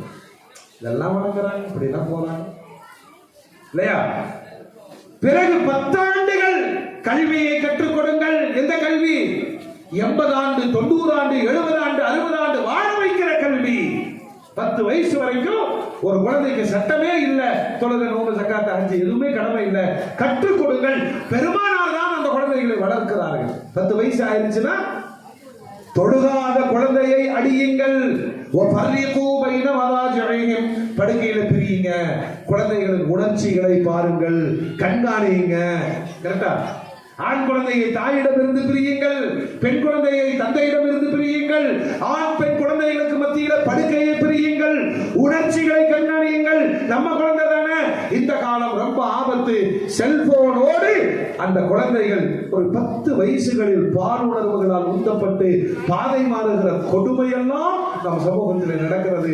அல்லாஹ் குழந்தை சமூகத்தை பாதுகாப்பானாக. இது கையில இருந்தா போதும். சொர்க்கமா நரகமா சொல்லுங்க. அப்படியெல்லாம் 19 சொல்லிட்டு போயிடக்கூடாது. செல்போன் கூடாதுன்னு சொல்றதை விட உட்கார்ந்து செல்போன்ல எதை பார்க்கணும்னு சொல்லி கொடுக்கணும். காலம் அப்படி ஆயிடுச்சு. எந்த பெருட்டும் இல்லை. கேஸ் எதுல வருது? கரண்ட் பில் எதுல வருது? 1000 ரூபாய் எதுல வருது? அப்புறம் எப்படி போன் இல்லாம இருக்கும்?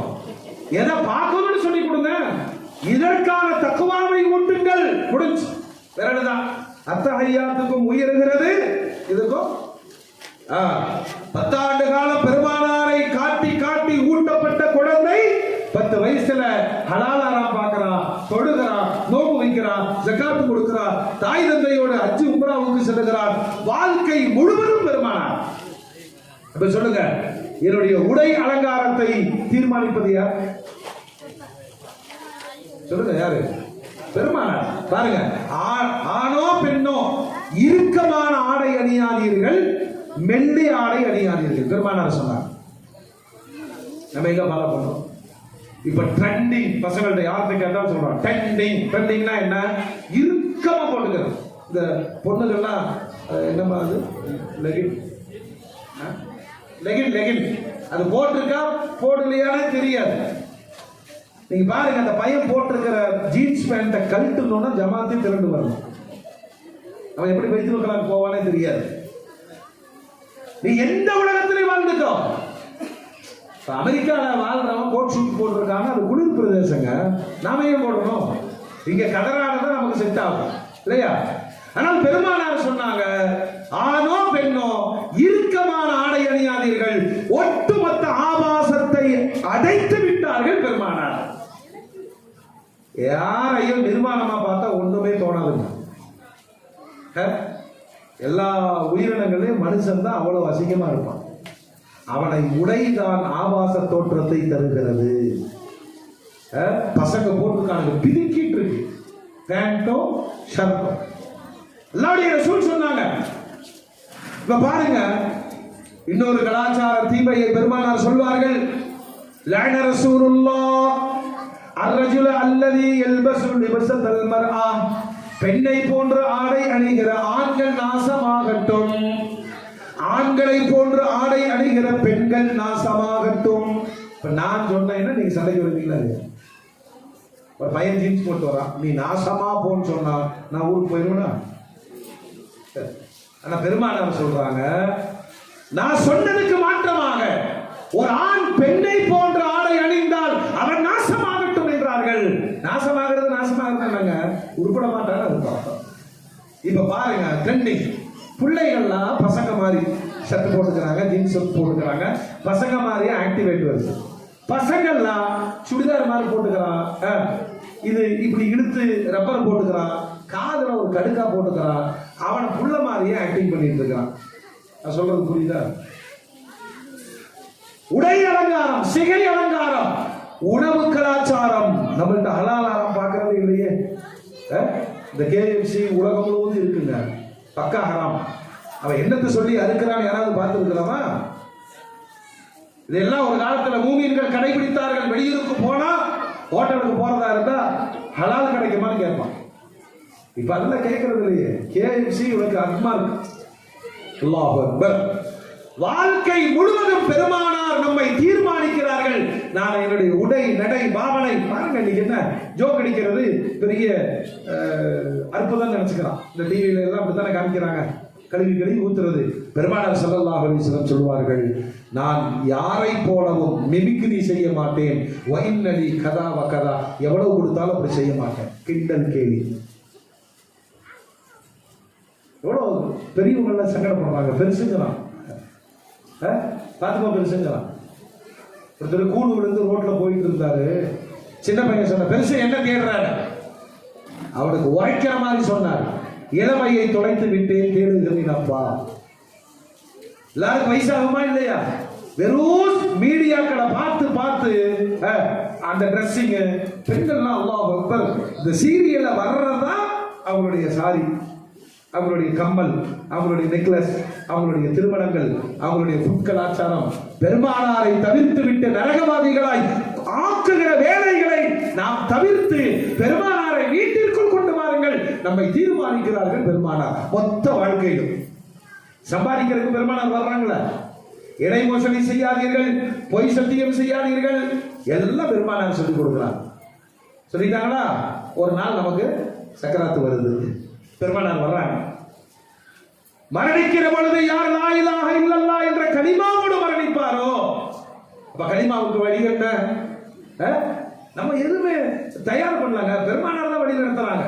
ஒருத்தர் சக்கராத்துல இருக்கிறார் கேள்விப்பட்டவங்க ஓடுறோம், அவர் பக்கத்துல உட்கார்றோம், நாமளா கலிமா ஓதுறோம். தரிசி லா இலாஹ இல்லல்லாஹ், லா இலாஹ இல்லல்லாஹ். அவர் மரண வயத்துல இருக்கிறார், லா இலாஹ இல்லல்லாஹ் என்று சொல்லுகிறார், நிம்மதியாகிறோம். கலிமாவோடு மௌத்தாயிட்டாரப்பா. நான் துஆ கேட்கிற பொழுது நான் கேட்கிறேன், யா அல்லாஹ் என் வாழ்க்கை முடிகிற பொழுது கலிமாவோடு நான் மரணிக்கணும். இப்போ என் கண்ணுக்கு சொத்து வரல, மனைவி மக்கள் வரல, பிள்ளைகள் வரல, வெளிநாட்டு அந்தஸ்துகள் வரல, வீடு வரல, கார் வரல, கலிமா வர வேண்டும் கேட்கிறாரா இல்லையா?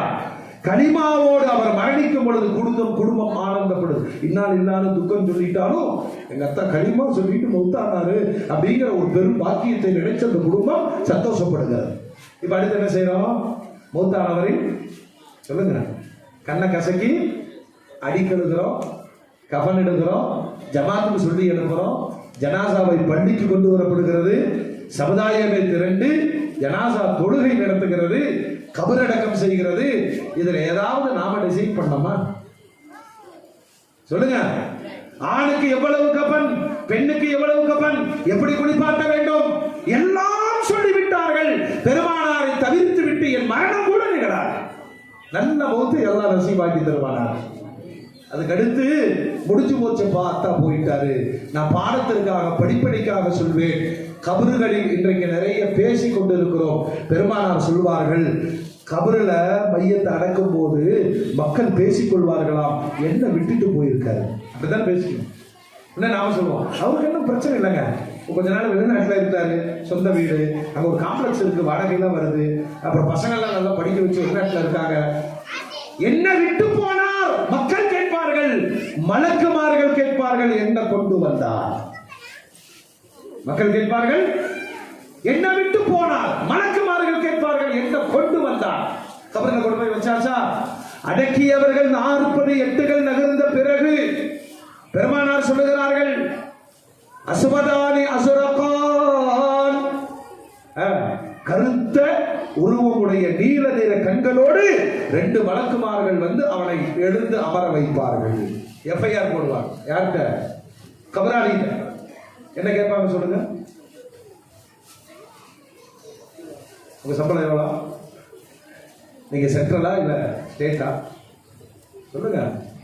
மன்றப்புக்க எஃப்ஐஆர் போட்டாங்களா? இதுவெல்லாம் நடந்த பிறகு இமாம் புகாரி ரஹ்மத்துல்லாஹி அலைஹி அறிவிக்கிறார்கள். இன்ஷா அல்லாஹ் 10 நிமிஷத்துல முடிச்சிடுவேன், யாரும் சங்கடப்பட வேண்டாம். புகாரி ரஹ்மத்துல்லாஹி அலைஹி அறிவிக்கிறார்கள், கபரில பெருமானாருடைய உருவத்தை காட்டி கேட்பார்கள். அந்த மலக்குமார்கள் 2 பேர் பெருமானாருடைய உருவத்தை காட்டி, மா தகூலு ஃபீ ஹாதர் ரஜுல், இவரை பற்றி உங்களுடைய கருத்து என்ன? காபிர் சொல்வான் லா அத்ரி, தெரியாது. முனாஃபிக் சொல்வான் கேட்டிருக்கிறேன், கதா வ கதா. முகமது ரசூல் கேள்விப்பட்டிருக்கார். மோமின்களாகிய நாம சொல்லுவோம், அல்லாஹ் நமக்கு நசீபை தருவானாக. இவர்கள் தான் கண்மணி நாயகம் முத்து முஹம்மது ரசூலுல்லாஹ் அப்படின்னு சொன்ன உடனே இப்ப மலக்குமார்கள் ஃபைல க்ளோஸ் பண்ணிட்டு சொல்லுவாங்க, நம் கனௌமத்தில் ஆரோஸ், புதுமாப்பிள்ள தூங்குற மாதிரி தூங்குன்றாங்க. இந்த கபரிலும் நம்மை காப்பாற்றுவது யார்? போலோ பாய் பெருமானா. இது புகாரில வர்ற ஹதீஸ். இது எவனாச்சும் லைஃப்னு சொல்லியிருப்பான். கபரிலே பெருமானாரை காட்டி அடையாளம் சொன்னவர்கள் கியாமத் நாள் வரைக்கும் அதாபு இல்லாமல் இருப்பார்கள். அல்லாஹ் தௌஃபீக் செய்வானாக. புரிஞ்சா? என்ன சொல்றாங்க வழக்கமார்கள்? புதுமாப்பிள்ள தூங்குற மாதிரி தூங்குங்கிறாங்க. புதுமாப்பிள்ள தூங்குவானா? சொல்லுங்க. தூங்குறவனுக்கு பொண்ணை கொடுப்பீங்களா? அவன் முடிச்சே கிடப்பான் இல்லையா? புதுமா பிள்ளை சந்தோஷமாக இருப்பதை போல கியாமத்து வரைக்கும் சந்தோஷமாக இரு. பெருமானார் சொல்வார்கள், அல் கபரு அவ்வளவு மன்சிலி மின் மனாசிலில் ஆகிரா, மறுமையினுடைய முதல் இடம் சொல்லுங்க கபர். முடிச்சா இப்ப மறுமை நாள் வருகிறது, எழுப்பப்படுவோம். என்ன நடக்கும்? என்ன நடக்கும்? என்ன நடக்குமோங்கிற பயத்துல மறுமை இருக்கிற பொழுது சஹாபாக்கள்கிட்ட பெருமானார் பேசிக் கொண்டிருக்கும் போது சஹாபாக்கள் சொல்லுவாங்க, யா ரசூலல்லாஹ், இவ்வளவு சொல்லுகிறீர்களே, மறுமை நாளில் உங்களை நாங்கள் எங்கே சந்திப்பது? அல்லாஹ்வுடைய ரசூல் முகவரியை சொன்னாங்க. ஹவுதுல் கௌதர்ல வந்து என்ன பாருங்க, வாங்கி சொன்ன உடனே துவா ஓதணும்ல.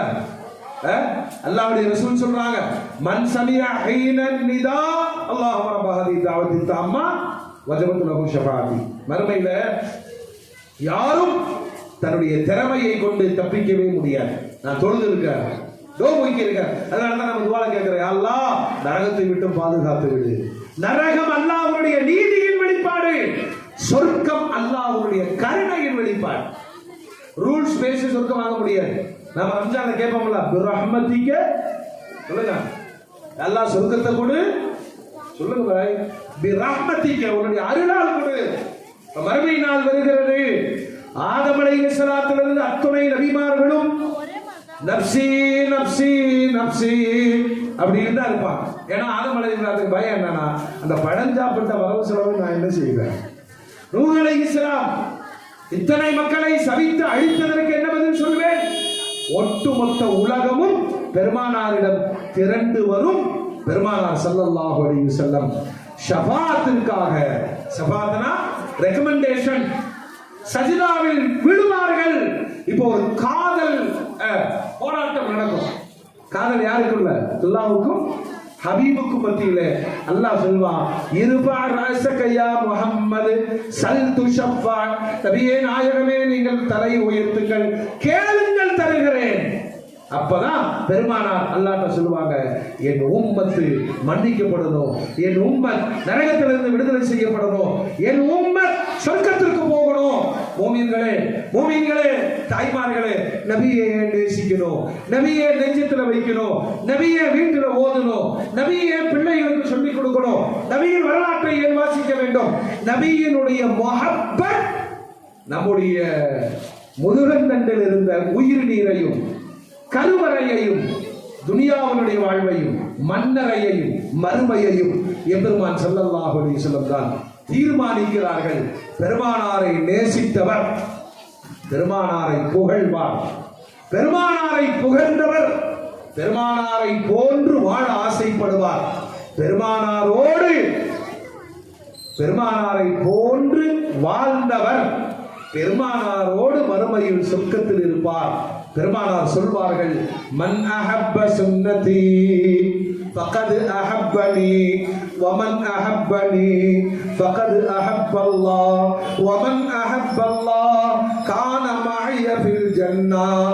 என்னை நேசித்தவர் என் சுன்னத்தை நேசிப்பார், என் சுன்னத்தை நேசித்தவர் அல்லாஹ்வை நேசிப்பார், அல்லாஹ்வை நேசித்தவர் மறுமையில் என்னோடு ஜன்னத்தில் இருப்பான். வல்ல ரப்புல் ஆலமீன் நபி நேசத்தை நெஞ்சம் நீக்க வர நினைத்திருக்க செய்து அடுத்த தலைமுறைக்கு பெருமானாரின் நேசத்தை கற்றுத்தந்து வாழ்வெல்லாம் சுன்னத் என்ற வசந்தத்தோடு வாழுகிற தௌஃபீகை அல்லாஹ் உங்களுக்கும் எனக்கும் உலக மூமின்களுக்கும் வழங்குவானாக என்று இந்த மீலாது பெருவிழா மாணவியின் சபையில் வைத்து துஆ செய்து வாய்ப்பு தந்த ஜமாத்தார்கள், நிர்வாகிகள், உலமா பெருமக்கள் அனைவருக்கும் நன்றி கூறி என் வார்த்தைகளை நிறைவு செய்கிறேன்.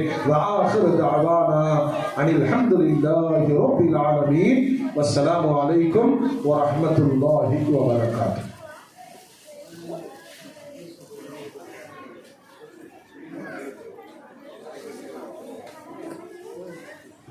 அஸ்ஸலாமு அலைக்கும் வரஹ்மத்துல்லாஹ்.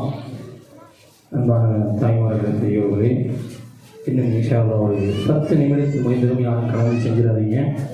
யானை வைத்து நிறைவுகள் இன்ஷா அல்லாஹ்.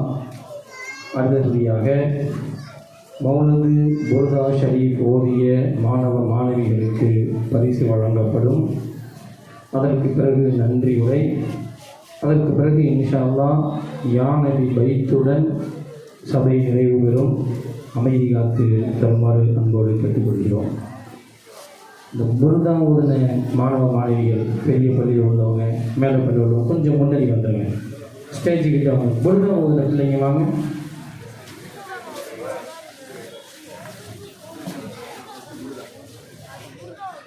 அஸ்ஸலாமு அலைக்கும் வரஹ்மத்துல்லாஹி வபரகாத்துஹு. நமதோர் மதரசா மன்பவுல் ஹிதாயா இரு பள்ளி மாணவிகளும் மேலப்பள்ளியில் 6 நபர்களும் பெரிய பள்ளிவாசல் 6 நபர்களும் புருதா மௌலித் போட்டியில் கலந்து கொண்டார்கள். அவர்களுக்காக நமதூர் மேலத்திருப்பந்துருத்தி மீராது கமிட்டியின் சார்பாக நமது சிறப்புமிக்க பேச்சாளர் அவர்கள் முன்னிலையில் பரிசுகள் வழங்கப்படும்.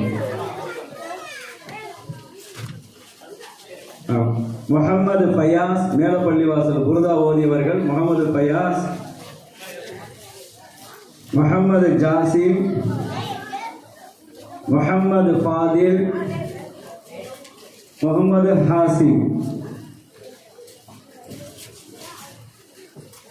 முஃபீதா, தௌஃபீகா, அஃப்ரானா. அடுத்து பெரிய பள்ளிவாசல் உடைய மாணவ மாணவிகள் மௌலித் ஓதினார்கள். முஸம்மில்,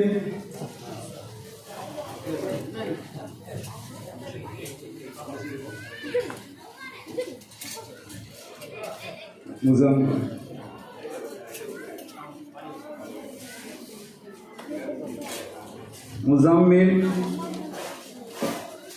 இப்ராஹிம், ஃபயாஸ்,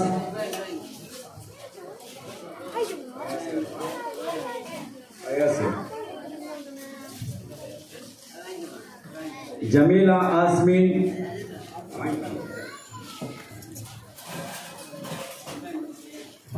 நிஸ்மா நூர், ரோசினா, தாஜின் நிசா.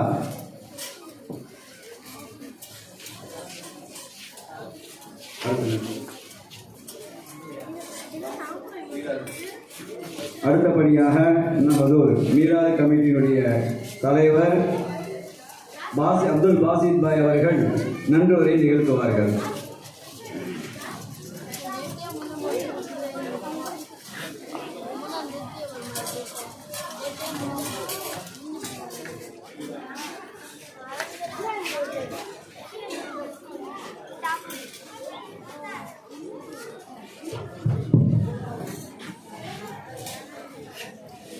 أعوذ بالله من الشيطان الرجيم بسم الله الرحمن الرحيم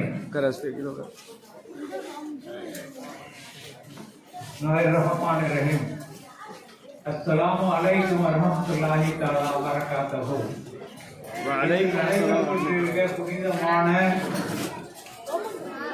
உதய நபி விழா மீலாது நபி அவர்களின் விழாவிற்கு தலைமையேற்று நடத்தி கொண்டிருக்கும் நமது முஸ்லிம் ஜமாத்து தலைவர் தவக்கல் பாஷா அவர்களுக்கும் முன்னிலை வகிக்கக்கூடிய உலமாக்கள், முன்னாள் ஜமாத்து தலைவர்கள், நிர்வாகிகள், டிரஸ்டிகள், மீலாது விழா கமிட்டியினர் மற்றும் ஆகிமார்கள், இராக் ஓதிய மௌலவி ஹாபிஸ் மேலப்பள்ளிவாசல் இமாம் எம் ஆஜாத் அலி நஸ்வாயி அவர்களுக்கும் கீதம் பாடிய மதரசா மன்பவுல் மாணவர்களுக்கும் வரவேற்புரை நிகழ்த்திய ஜனாப் ஹாஜி முஸ்லிம் ஜமாத் ஆலோசகர் மீலாது விழா கமிட்டி செயலாளரும் ஹாஜி ஏ அன்வர் அலி பிஎஸ்சி அவர்களுக்கும் துவக்க உரையாற்றிய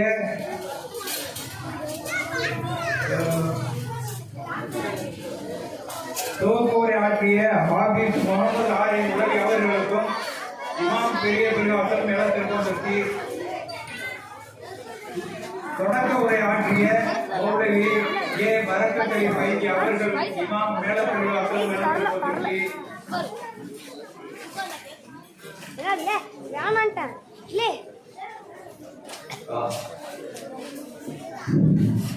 கோவை மாவட்டம் புனியமுத்தூர் தலைமை இமாம் தாஜுல் இஸ்லாம் சுன்னத்துல் ஜமாத் பள்ளிவாசல் முதல்வர் அன்னை ஹப்சா மக்கள் அரபிக் கல்லூரி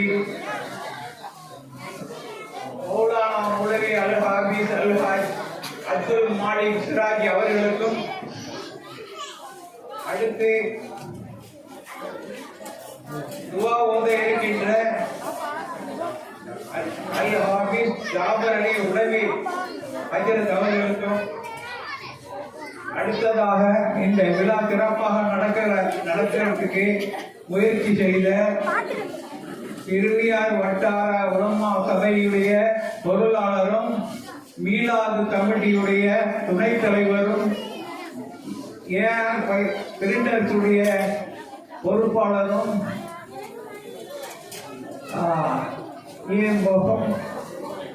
இப்னு மாலிக் அவர்களுக்கு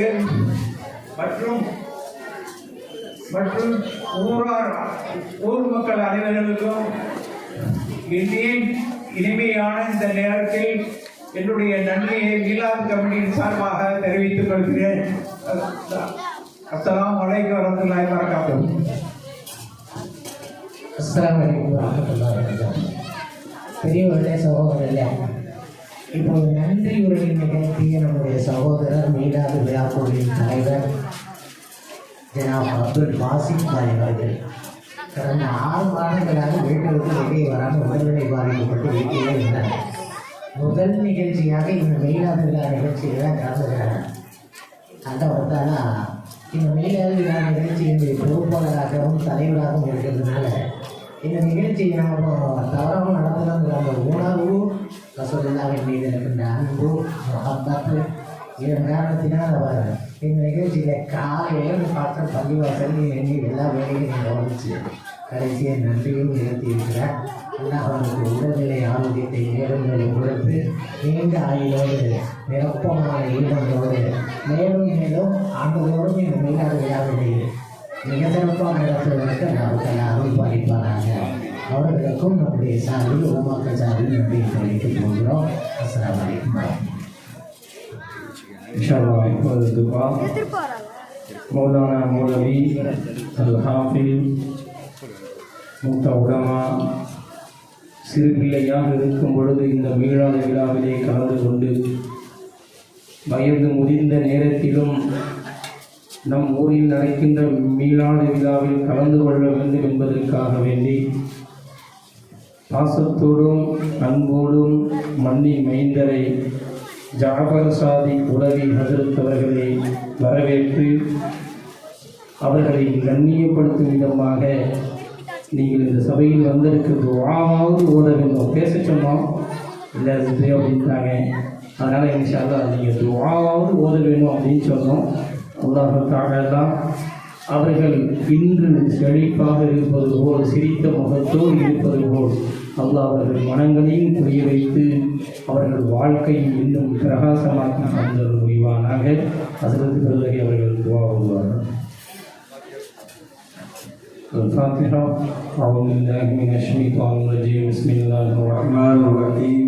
الحمد لله رب العالمين الرحمن الرحيم مالك يوم الدين إياك نعبد وإياك نستعين اهدنا الصراط المستقيم صراط الذين أنعمت عليهم غير المغضوب عليهم ولا الضالين آمين. بسم الله الرحمن الرحيم. قل هو الله أحد الله الصمد لم يلد ولم يولد ولم يكن له كفوا أحد. بسم الله الرحمن الرحيم. قل هو الله أحد الله الصمد لم يلد ولم يولد ولم يكن له كفوا أحد. بسم الله الرحمن الرحيم. قل هو الله أحد الله الصمد لم يلد ولم يولد ولم يكن له كفوا أحد. بسم الله الرحمن الرحيم. قل أعوذ برب الفلق من شر ما خلق ومن شر غاسق إذا وقب ومن شر النفاثات في العقد ومن شر حاسد إذا حسد. بسم الله الرحمن الرحيم. قل أعوذ برب الناس ملك الناس إله الناس من شر الوسواس الخناس الذي يوسوس في صدور الناس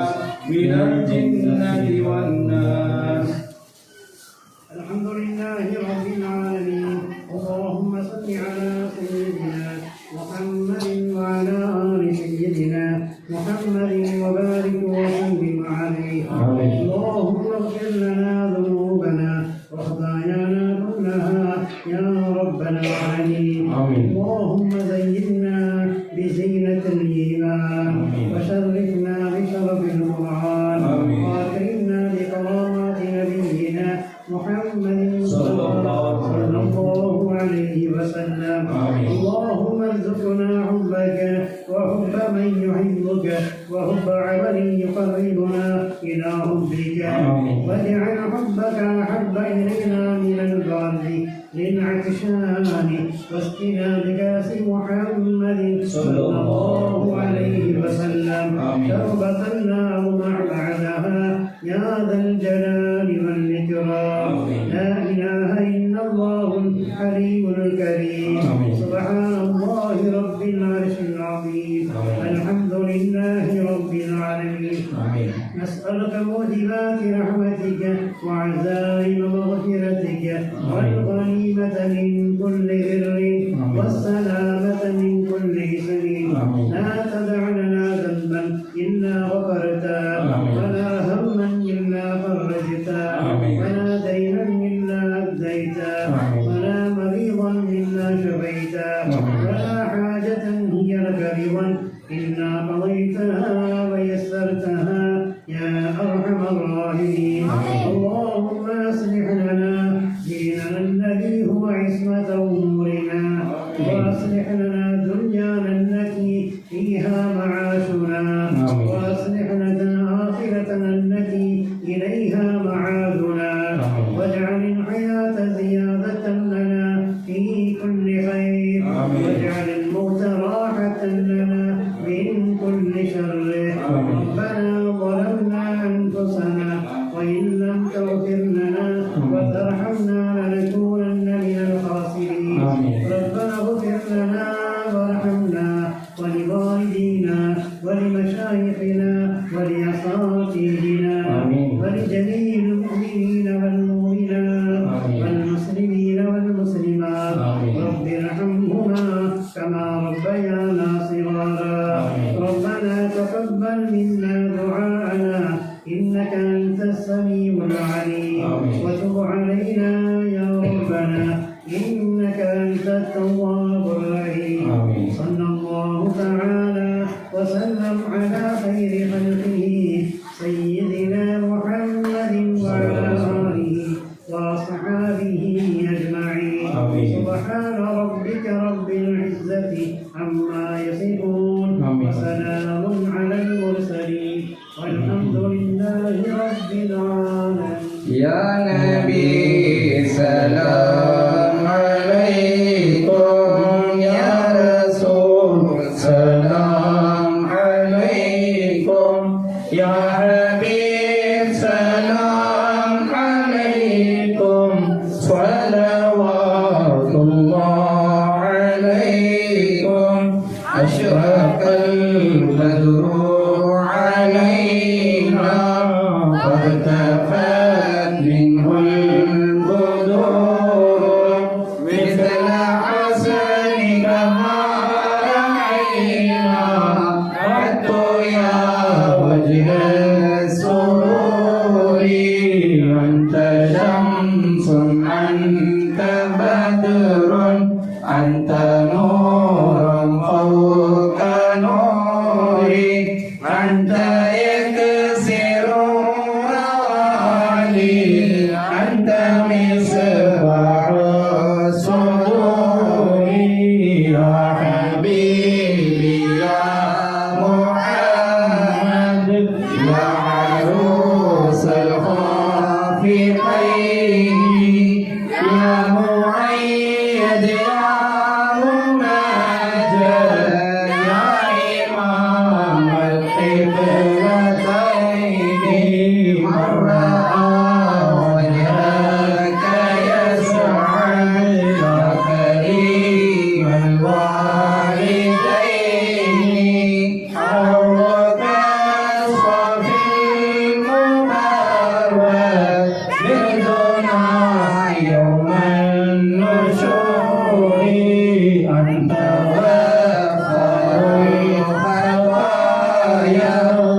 الذنوب الموبقات